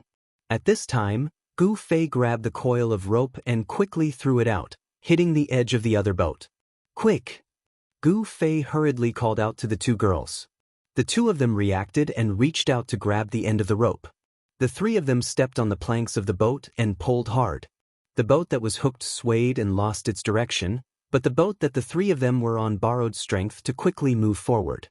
The boat that was rushing straight at this time couldn't turn back in time. It swept past the stern of Gu Fei's boat. The 2 boats kept colliding with each other and both were shaking. "Hold on tight," Gu Fei called out to the 2 girls. The 2 girls didn't need his reminder. They reached out and grabbed the edge of the boat. On the other hand, Gu Fei's body swayed left and right under the boat's shaking, but he didn't fall. "How did you do it?" The 2 girls were very surprised. "Lower body skill." Gu Fei smiled. To say something like 1,000-kilogram drop was too unrealistic. The so-called lower body mainly referred to the stability and balance of the lower body. The strength of the lower body was indeed very important, but it was mainly used when the 2 sides wrestled. For example, in a basketball court, when defending the inner court, lower body strength was needed. But right now, Gu Fei was only stabilizing his body in the shaking of the boat. So even though his strength wasn't that great, it was enough. After dodging the collision of the other boat, the small boat slowly drifted in the direction of the boat that Gu Fei had hooked. There was no need to worry about a collision between the 2 because even if they did, the force wouldn't be too great. At this time, Gu Fei raised his sword and threw a falling flame wheel at the small boat. The 4 guys on the boat immediately stood together. One of them raised his shield above his head. Gu Fei's falling flame wheel was very slow. The other side even waited for a while before the flame wheel fell. It was clear that the warrior with the shield was also shocked by the damage of Gu Fei's spell. But no matter what, the 4 of them survived. One of the priests immediately started to cast a healing spell. Gu Fei saw that this trick didn't work, so he cast 1,000 layers of flames. It was too difficult to place the shield on the boat and then stand on it. Who would have thought that the other side didn't do that? The four of them jumped into the water without hesitation. The 1,000 layers of flames burned as usual, but the part above the water was weakened. It should have lasted for 5 seconds, but after 2 or 3 seconds, it was extinguished. The small boat, on the other hand, was burning fiercely, but after 5 seconds, it returned to its original color. The 4 guys stuck their heads out of the water and skillfully climbed up the side of the boat. They continued to form a group of 4. The warrior raised his shield high and the priest continuously cast healing spells. Their expressions were calm. Apart from these 2 professions, the other 2 were an archer and a mage. Both professions had long-range attacks. However, the fact that Gu Fei had made the first move put them in a very passive position. They had to pose, jump into the water, and climb onto the boat. At this moment, the boat was shaking violently. It was not easy for them to stand still, and it was difficult for them to make accurate attacks. The archer grabbed the side of the boat with one hand, so he definitely couldn't shoot an arrow with one hand. The mage, on the other hand, waved his staff and cast an ice tornado. As the boat swayed, his body also swayed. Although he didn't want to swing his staff with his hand, unfortunately, his hand was also a part of his body. As he swayed left and right, the ice tornado twisted into an S shape, and it even trembled. The mage saw that it was too embarrassing, so he quickly retracted his mana, and the ice tornado disappeared just like that. Gu Fei glanced at the current situation. The boat in front was shaking, and because of the collision between the 2 boats, the boat that brushed past the stern didn't stop at this time. The people on the boat steadied themselves and turned the boat around. Otherwise, it would directly sail to the dock where Gu Fei and the others boarded the boat. There were 3 other boats, and at this time, they were fiercely rushing towards Gu Fei's boat. The situation was dangerous, and there was no time to think. Gu Fei swung his sword, and with a flash of lightning, an electric wall was erected on the water, and it spanned across the bow of the 3 boats. The power of this fire magic seemed to be weakened on water, but the lightning magic was not affected. Instead, when the water rippled, water droplets repeatedly splashed on the electric net, causing electricity to splatter in all directions and making loud crackling sounds. The picture and sound effects increased the momentum. The players on the 3 boats didn't know what this thing was, but looking at the atmosphere, they really didn't dare to collide with it. At this time, the electric wall wouldn't move, but the boats were moving, and the people on the boats, it was equivalent to carrying them towards the electric wall. This small broken boat didn't have the equipment to stop when it wanted to, like a car. The players at the stern of the boat were already desperately rowing in the opposite direction. It was a pity that they had rushed too fiercely before, and now it was time to pay the price. Rowing in the opposite direction caused the speed of the boat to decrease, but it still continued to move forward. The players on the boats kept retreating, and finally, the 4 players on the first boat gathered at the stern. That boat seriously lost its balance, and in an instant, it flipped upside down, and the 4 players fell into the water. When the players on the other 2 boats saw this, they didn't dare to retreat too much. The boat couldn't stop, and the electric wall was in front of them. If they didn't want to collide with it, what else could they do? They had to take the initiative to jump into the water. Whoosh, whoosh, whoosh, whoosh. The 8 players jumped into the water one after another, and watched as their boats swam away. A few of them swam to chase after the boat, but the electric wall was still in front of them, and they still had to go around it. Needless to say, it was very annoying. The electric wall had achieved such results, and it was really worthy of celebration. Although Gu Fei's mana was exhausted, there was a vast expanse of the field. With a wave of his staff, Gu Fei had already cast Mana Sacrifice. Gu Fei raised his finger and used teleportation. With a whoosh, he flew in front of the boat that was less than 5 meters away, and was still shaking. Dual Flame Flash, flash. Gu Fei slashed out with his sword. At such a critical moment, Gu Fei definitely didn't care about whether his PK value was 28, 29, or 30.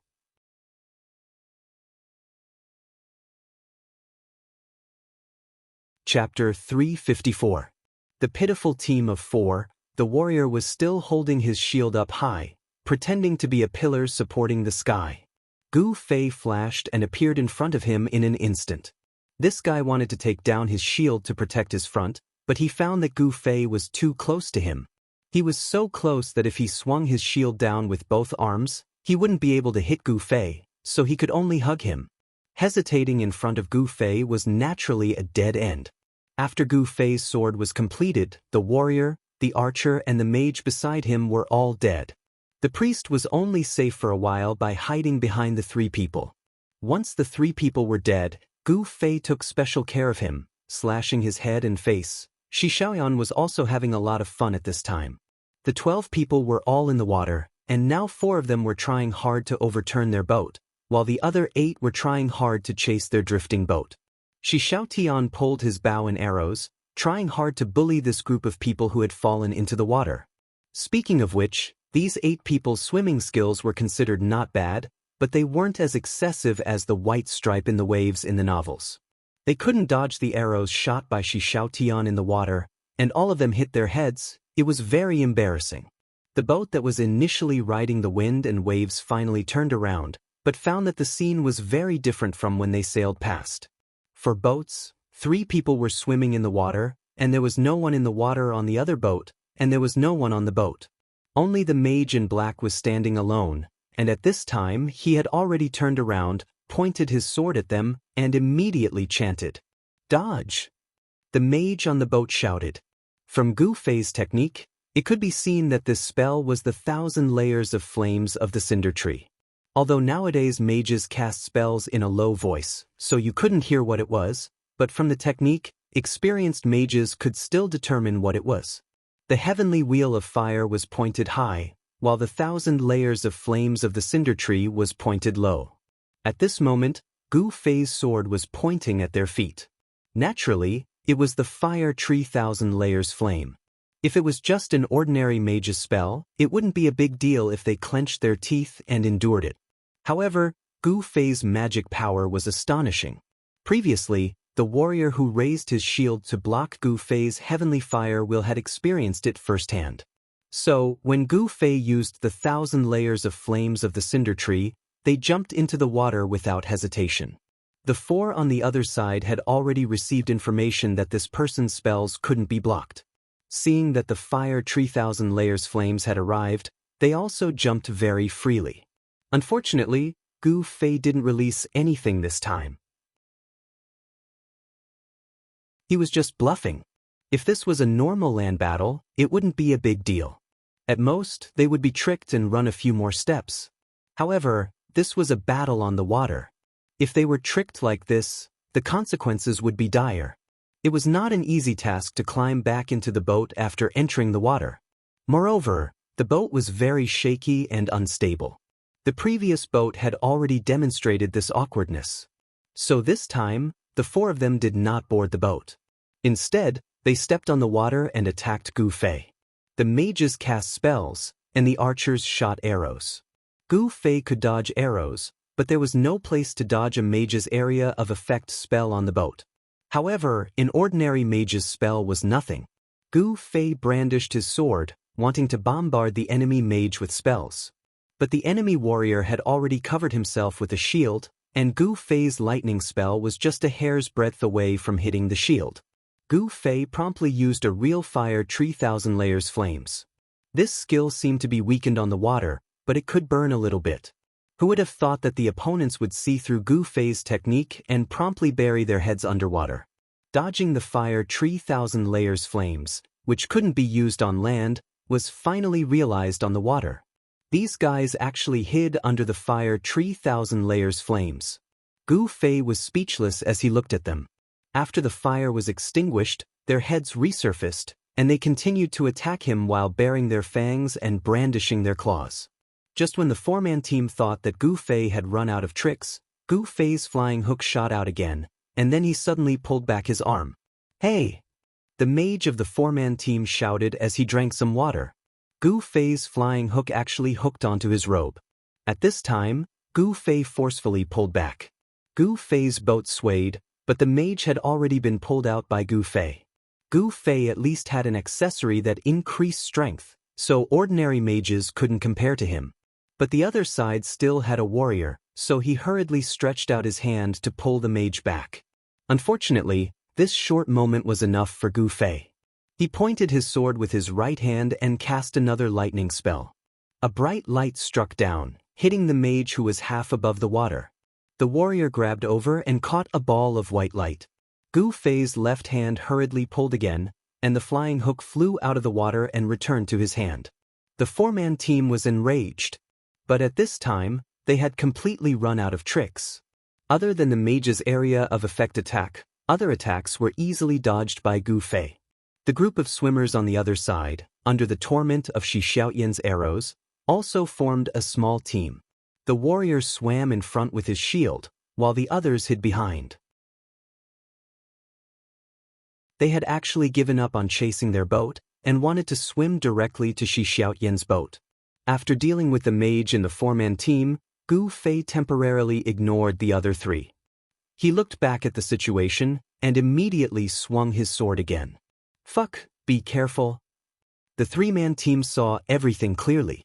This wave of Gu Fei's sword formed another electric wall on the water. The two teams of 8 people hid behind their shields and swam foolishly, completely unaware of this. At this time, they seemed to hear a companion shouting, "Be careful," but they didn't know if it was directed at them.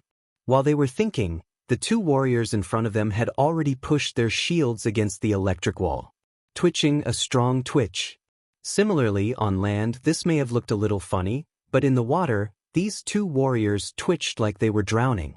Gu Fei saw that his Heaven's Flame will had just finished its cooldown, and hurriedly raised his sword and used it. The warriors on this side were no longer able to raise their shields to cover, and the remaining mages, archers, and priests hurriedly fled in different directions. Gu Fei's magic was indeed very slow, but unfortunately because they were in the water, swimming was not as fast as running. In the end, when Gu Fei's Heaven's Flame will fell, it smashed into 4 people. 2 archers and 1 mage died on the spot, and the other priest survived. This group of pirates finally realized that this was no longer a problem of how to continue robbing these 3 people, but a problem of whether or not they could survive this fight. The 4 people who were still struggling to capsize were the only 4 people who were still intact. When they realized that their companions had been killed and scattered, they finally stopped their current meaningless actions. These 4 people crawled to the back of the boat and carefully sized up the situation in front of them.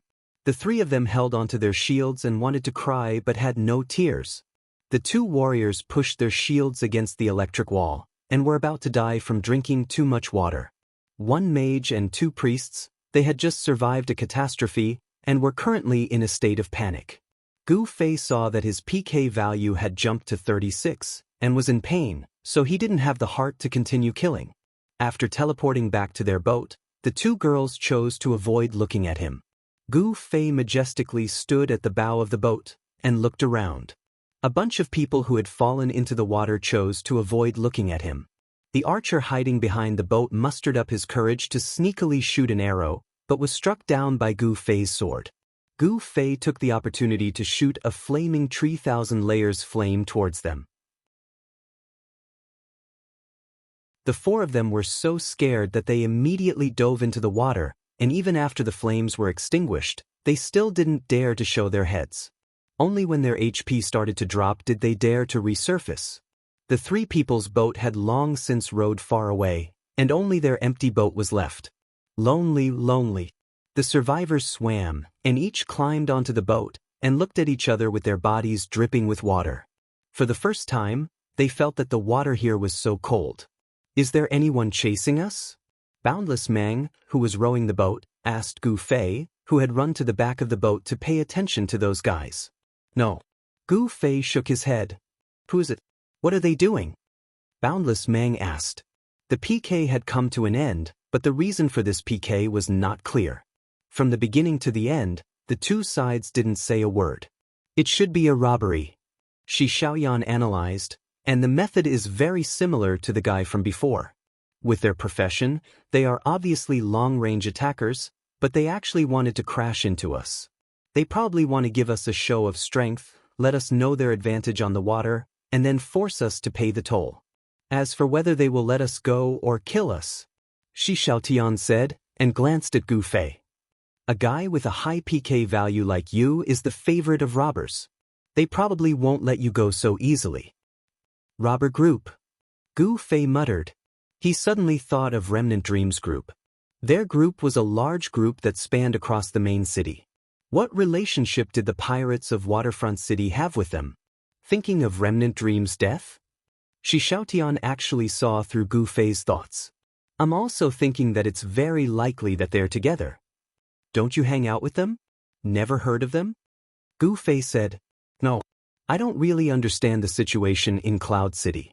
Their system is very professional, like a company. Shi Xiaotian said. What are you talking about? Boundless Mang became more and more confused. Thus, Gu Fei briefly introduced this evil organization. I thought it was something big. Isn't this kind of thing very normal? Boundless Mang, who was born in Moonlit Night City, obviously didn't think this was a big deal. In Moonlit Night City, even a small organization like the Black Hand Mercenary Group dared to rob. The players there often changed their roles between killing and being killed, robbing and being robbed.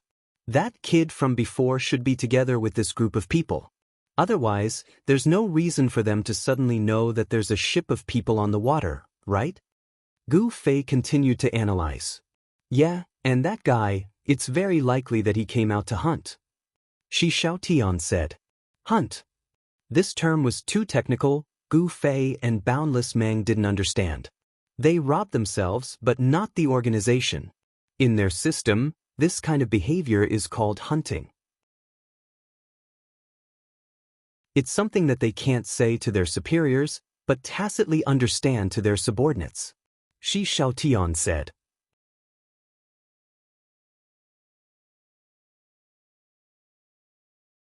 Chapter 355. Huh, you seem to know quite a bit. Gu Fei laughed dryly. Shi Xiaotian ignored the sarcasm in his words and continued, if it really is this group of people, then our troubles are far from over. Especially if their superiors give them orders, it's equivalent to giving you a task at work. If you don't complete it, then your salary and bonus will be deducted. So they'll do everything in their power to take care of you. This is much more motivating than normal players PKing each other because of a single glance. I've been waiting for this day for a long time. Gu Fei said sincerely. He liked it when people came to rob him. Not only would he be able to kill people in a justifiable manner, but he might also be able to gain the reputation of being a righteous person. Why not? Violent flight. Shi Xiaotian looked at Gu Fei, who was standing at the bow of the boat and wiping the dark night light sword. He was speechless. With suspicions and guesses about these pirates, the boat of the three continued to move forward unsteadily. Finally, a large patch of hazy fog appeared in front of them. After the three of them looked carefully, they confirmed that it was land and were quite relieved. We're finally here. Boundless Mang let out a long sigh. Shi Xiaotian looked at Gu Fei and asked, What's your PK value? 36. Gu Fei replied. Of course, he was also very worried about this problem. There haven't been any guards coming to take you. Shi Xiaotian was puzzled. It had been a while since the battle had ended. If the guards had rushed forward, they should have already appeared in front of Gu Fei. I don't know. Gu Fei sighed. No one had ever experienced the treatment that a player with a PK value of 30 or more would receive. There was limited information in this area. There should be a limit to how far the guards will go. They won't chase us to the ends of the earth. Boundless Mang said. Gu Fei nodded and said, When we get ashore, I'll immediately go and wash my PK value. Good luck. The two girls said sincerely. So the boat kept moving forward and forward until it finally broke through all the mist. Everything in front of them became clear. The three of them saw an island in the middle of a large body of water. They saw the tall walls of Waterside City on the island, and a group of guards boarding a ship at the pier. Just by looking at the design of the boat, one could tell that it was different. At the very least, it wasn't as crude as the player-made boat that Gu Fei and the others were on. Gu Fei's craft seemed to be based on the fishing boats of Jiangnan, which was a little out of place with the Western-style background of the game. On the other hand, the ship that appeared now looked like a small three-masted dhow popular in the Mediterranean in the Middle Ages. This kind of boat could even cross the entire Atlantic Ocean in the game's age of discovery. How could Gu Fei's fishing boat compare? After the group of guards boarded the ship, with a "whala" sound, the ship's sail was raised. Regardless of whether there was wind or not, the ship was already aggressively sailing towards Gu Fei's small boat. "It seems to be directed at me." Gu Fei smiled bitterly. The two women looked at him expressionlessly. Was there even a need to say this? Looking at the majestic appearance of the guards and the ripple-shaped emblem on their shields, which was different from the other main cities, they were obviously the guards of Waterfront. "Quickly retreat." Boundless Mang called out, and the small boat began to turn around. "Can we go around them and rush onto land?" Gu Fei asked. On land, they might be able to contend with them, but on water, this group of guards would perform an earth-splitting slash technique. No matter what, they wouldn't be able to dodge it. Difficult. Boundless Mang, who was controlling the boat, observed the movements of the enemy's boat and came to this conclusion. This boat moved quickly and was even more nimble. It was unknown if the system had shamelessly made them break the rules. "Let's run first. Maybe once we leave the main city of Waterside City, they won't chase after us." Boundless Mang adjusted the boat's direction and rowed with all his might. Shi Xiaotian was also working hard, but the real culprit, Gu Fei, was standing at the stern as if nothing had happened. They were about to reach land, but because of a wanted criminal on board, it seemed as if they were being denied entry. The three women were quite depressed. What was even more depressing was that the speed of their small boat was too small compared to the triangular sailboat. The triangular sailboat was constantly closing in. Boundless Mang and Shi Xiaotian didn't seem to be rowing at all. The sailboat was much larger and taller than their small boat. At this moment, when it arrived in front of them, the three could only stretch their necks and look up. The guards on the boat had already arrived at the bow. It seemed that once the distance was right, they were really prepared to perform the earth-splitting slash technique. Seeing the eager appearance of the guards, Gu Fei suddenly thought of a plan. "Can you two swim?" Gu Fei asked. The two women nodded. "When they attack, you two jump into the water," Gu Fei said. "What about you?" the two women asked. "I have another way," Gu Fei said. The two women didn't have time to ask because the sailboat was already very close. Some of the guards on the boat had already risen from the ground. Just as Gu Fei expected, these guys always used the earth-splitting slash to complete flying and jumping movements. "Jump!" Gu Fei yelled. The two women jumped into the water, one on the left and one on the right. The guard's earth-splitting slash could even break through the roof, so what could a small wooden boat do? The first guard who jumped into the water directly pierced through the bottom of the boat, performing the phenomenon of piercing through. The second, third, and fourth guards were lining up to jump. What about Gu Fei? When the guards flew over and the two women jumped into the water, Gu Fei used teleportation and flashed to the side of the water. At the same time, he threw out a flying hook that he had already prepared. Although he quickly fell into the water, the flying hook accurately hooked onto the edge of the sailboat. Gu Fei tightly held onto the rope. He felt like he was gliding in the water while holding his breath and trying his best to climb up. If Gu Fei was on the boat, the guards would chase him. If Gu Fei was in the water, the guards would also chase him into the water. Nothing could slow down the soldiers who only knew their mission and would press forward with indomitable will. They continued to dive, but of course, they weren't aiming at the boat, but at Gu Fei in the water. It was still the earth-splitting slash, but no one could hit Gu Fei's head. Gu Fei swung the rope in the water, so he was still moving. In addition, when the earth-splitting slash hit the water, its area of effect was weakened. After all, the earth-splitting slash wasn't the water-splitting slash. Gu Fei was overjoyed as he listened to the plop sounds behind him one after another. His plan was very successful. These guards were just as useless as he had predicted. Finally, Gu Fei swung to the side of the boat. At the same time, he finally climbed up the rope and onto the water. Gu Fei let out a huge sigh of relief and looked back. The guards who had fallen into the water were also very good at swimming and were enthusiastically swimming towards him. Gu Fei didn't pay any attention to them. At this time, He was already close to the hull of the boat. He pulled on the rope with his hands and kicked with his feet, making it easier for him to climb up. With his nimble limbs, Gu Fei was soon halfway up. When he looked down, some of the guards who had caught up to him had also grabbed onto the rope and climbed up. These guards can still learn? Gu Fei was surprised. He had already climbed the remaining half of the boat. After jumping onto the boat, he cruelly cut the rope. Another plop sound. The guards fell back into the water. Gu Fei leaned on the edge of the boat and looked. The guards were at their wits' end in the water. Gu Fei finally let out a sigh of relief. At first, he was quite worried that the system would be shameless enough to let these guys use earth-shattering slash while stepping on water. Now, it seemed that they wouldn't. After admiring the helpless struggle of the guards for a while, Gu Fei finally remembered that Shi Xiaotian and Boundless Mang were also in the water. He hurriedly ran to the other side to take a look. The two girls were indeed floating on the water. "Over here!" Gu Fei shouted at the two girls. He guessed that the guards wouldn't be able to understand his direct signal. The two girls swam towards the sailboat. Gu Fei threw down the rope and helped the two onto the boat.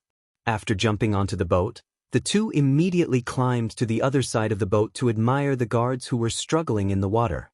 Such powerful guards. At this time, they had fallen into a situation where they couldn't advance or retreat. The three of them felt extremely happy. Bullying the system was actually more satisfying than bullying other players. After all, the system was a high and mighty god. How do I sail this boat? After the fun, the three of them began to study the sailboat. The three of them quickly found the steering cabin. The steering wheel. Now it's easy. Shi Xiaotian rushed up to fiddle with it. What do you think the boat uses to move forward? Boundless Mang's expression was like that of a scientist. Gu Fei pointed at the sail above her head. But there's no wind right now. Boundless Mang said. You'll lose if you get serious with the system. Gu Fei said as he leaned on the side of the boat to admire the guards who had fallen into the water. He really couldn't get tired of looking at them. At the same time, Shi Xiaotian's research on sailing had made a breakthrough. She finally controlled the boat to change direction. The shamelessness of the system's sailboat was really endearing. They didn't know what it was using as its driving force, but it was always moving forward in the direction of the bow. At this time, Boundless Mang, who was bored, climbed to the observation deck at the bow of the boat and shouted for the two to come up. There was a telescope on the observation deck, the kind that could be retracted. Look over there. Boundless Mang pushed the telescope to the two of them and pointed in a certain direction. Without the telescope, the two of them could already see the shadow over there. With the experience of sailing for a night, the two of them immediately determined that it was another handmade fishing boat. After holding the telescope, they could naturally see it more clearly. There were 5 boats with different people on them, and they were all heading in the direction of land. It's those guys. Gu Fei, who had used the telescope, announced. I'll go turn around. Shi Xiaotian excitedly jumped down from the observation deck. What are you doing? Gu Fei shouted. Attacking the forces of evil. The girl had already rushed to the steering cabin to turn around. Look over here. Boundless Mang adjusted the angle of the telescope for Gu Fei to see. Gu Fei stretched his neck over to take a look, and was speechless. It was the group of system guards. They were currently swimming in the water and stubbornly chasing after Gu Fei's boat. Gu Fei was very touched by their dedication to their work. Turn 180 degrees. The target is straight ahead. Shi Xiaotian shouted from the steering cabin. The triangular sailboat ferociously charged towards the 5 small fishing boats. You're tuning in to the Passion Page's YouTube channel. We're so grateful for your support, and don't forget to subscribe to join us on this incredible journey through captivating stories. Your generosity through donations truly makes a world of difference, as it's the primary source of revenue that allows me to expand and enhance this channel for you. Thank you from the bottom of my heart for being a part of this adventure.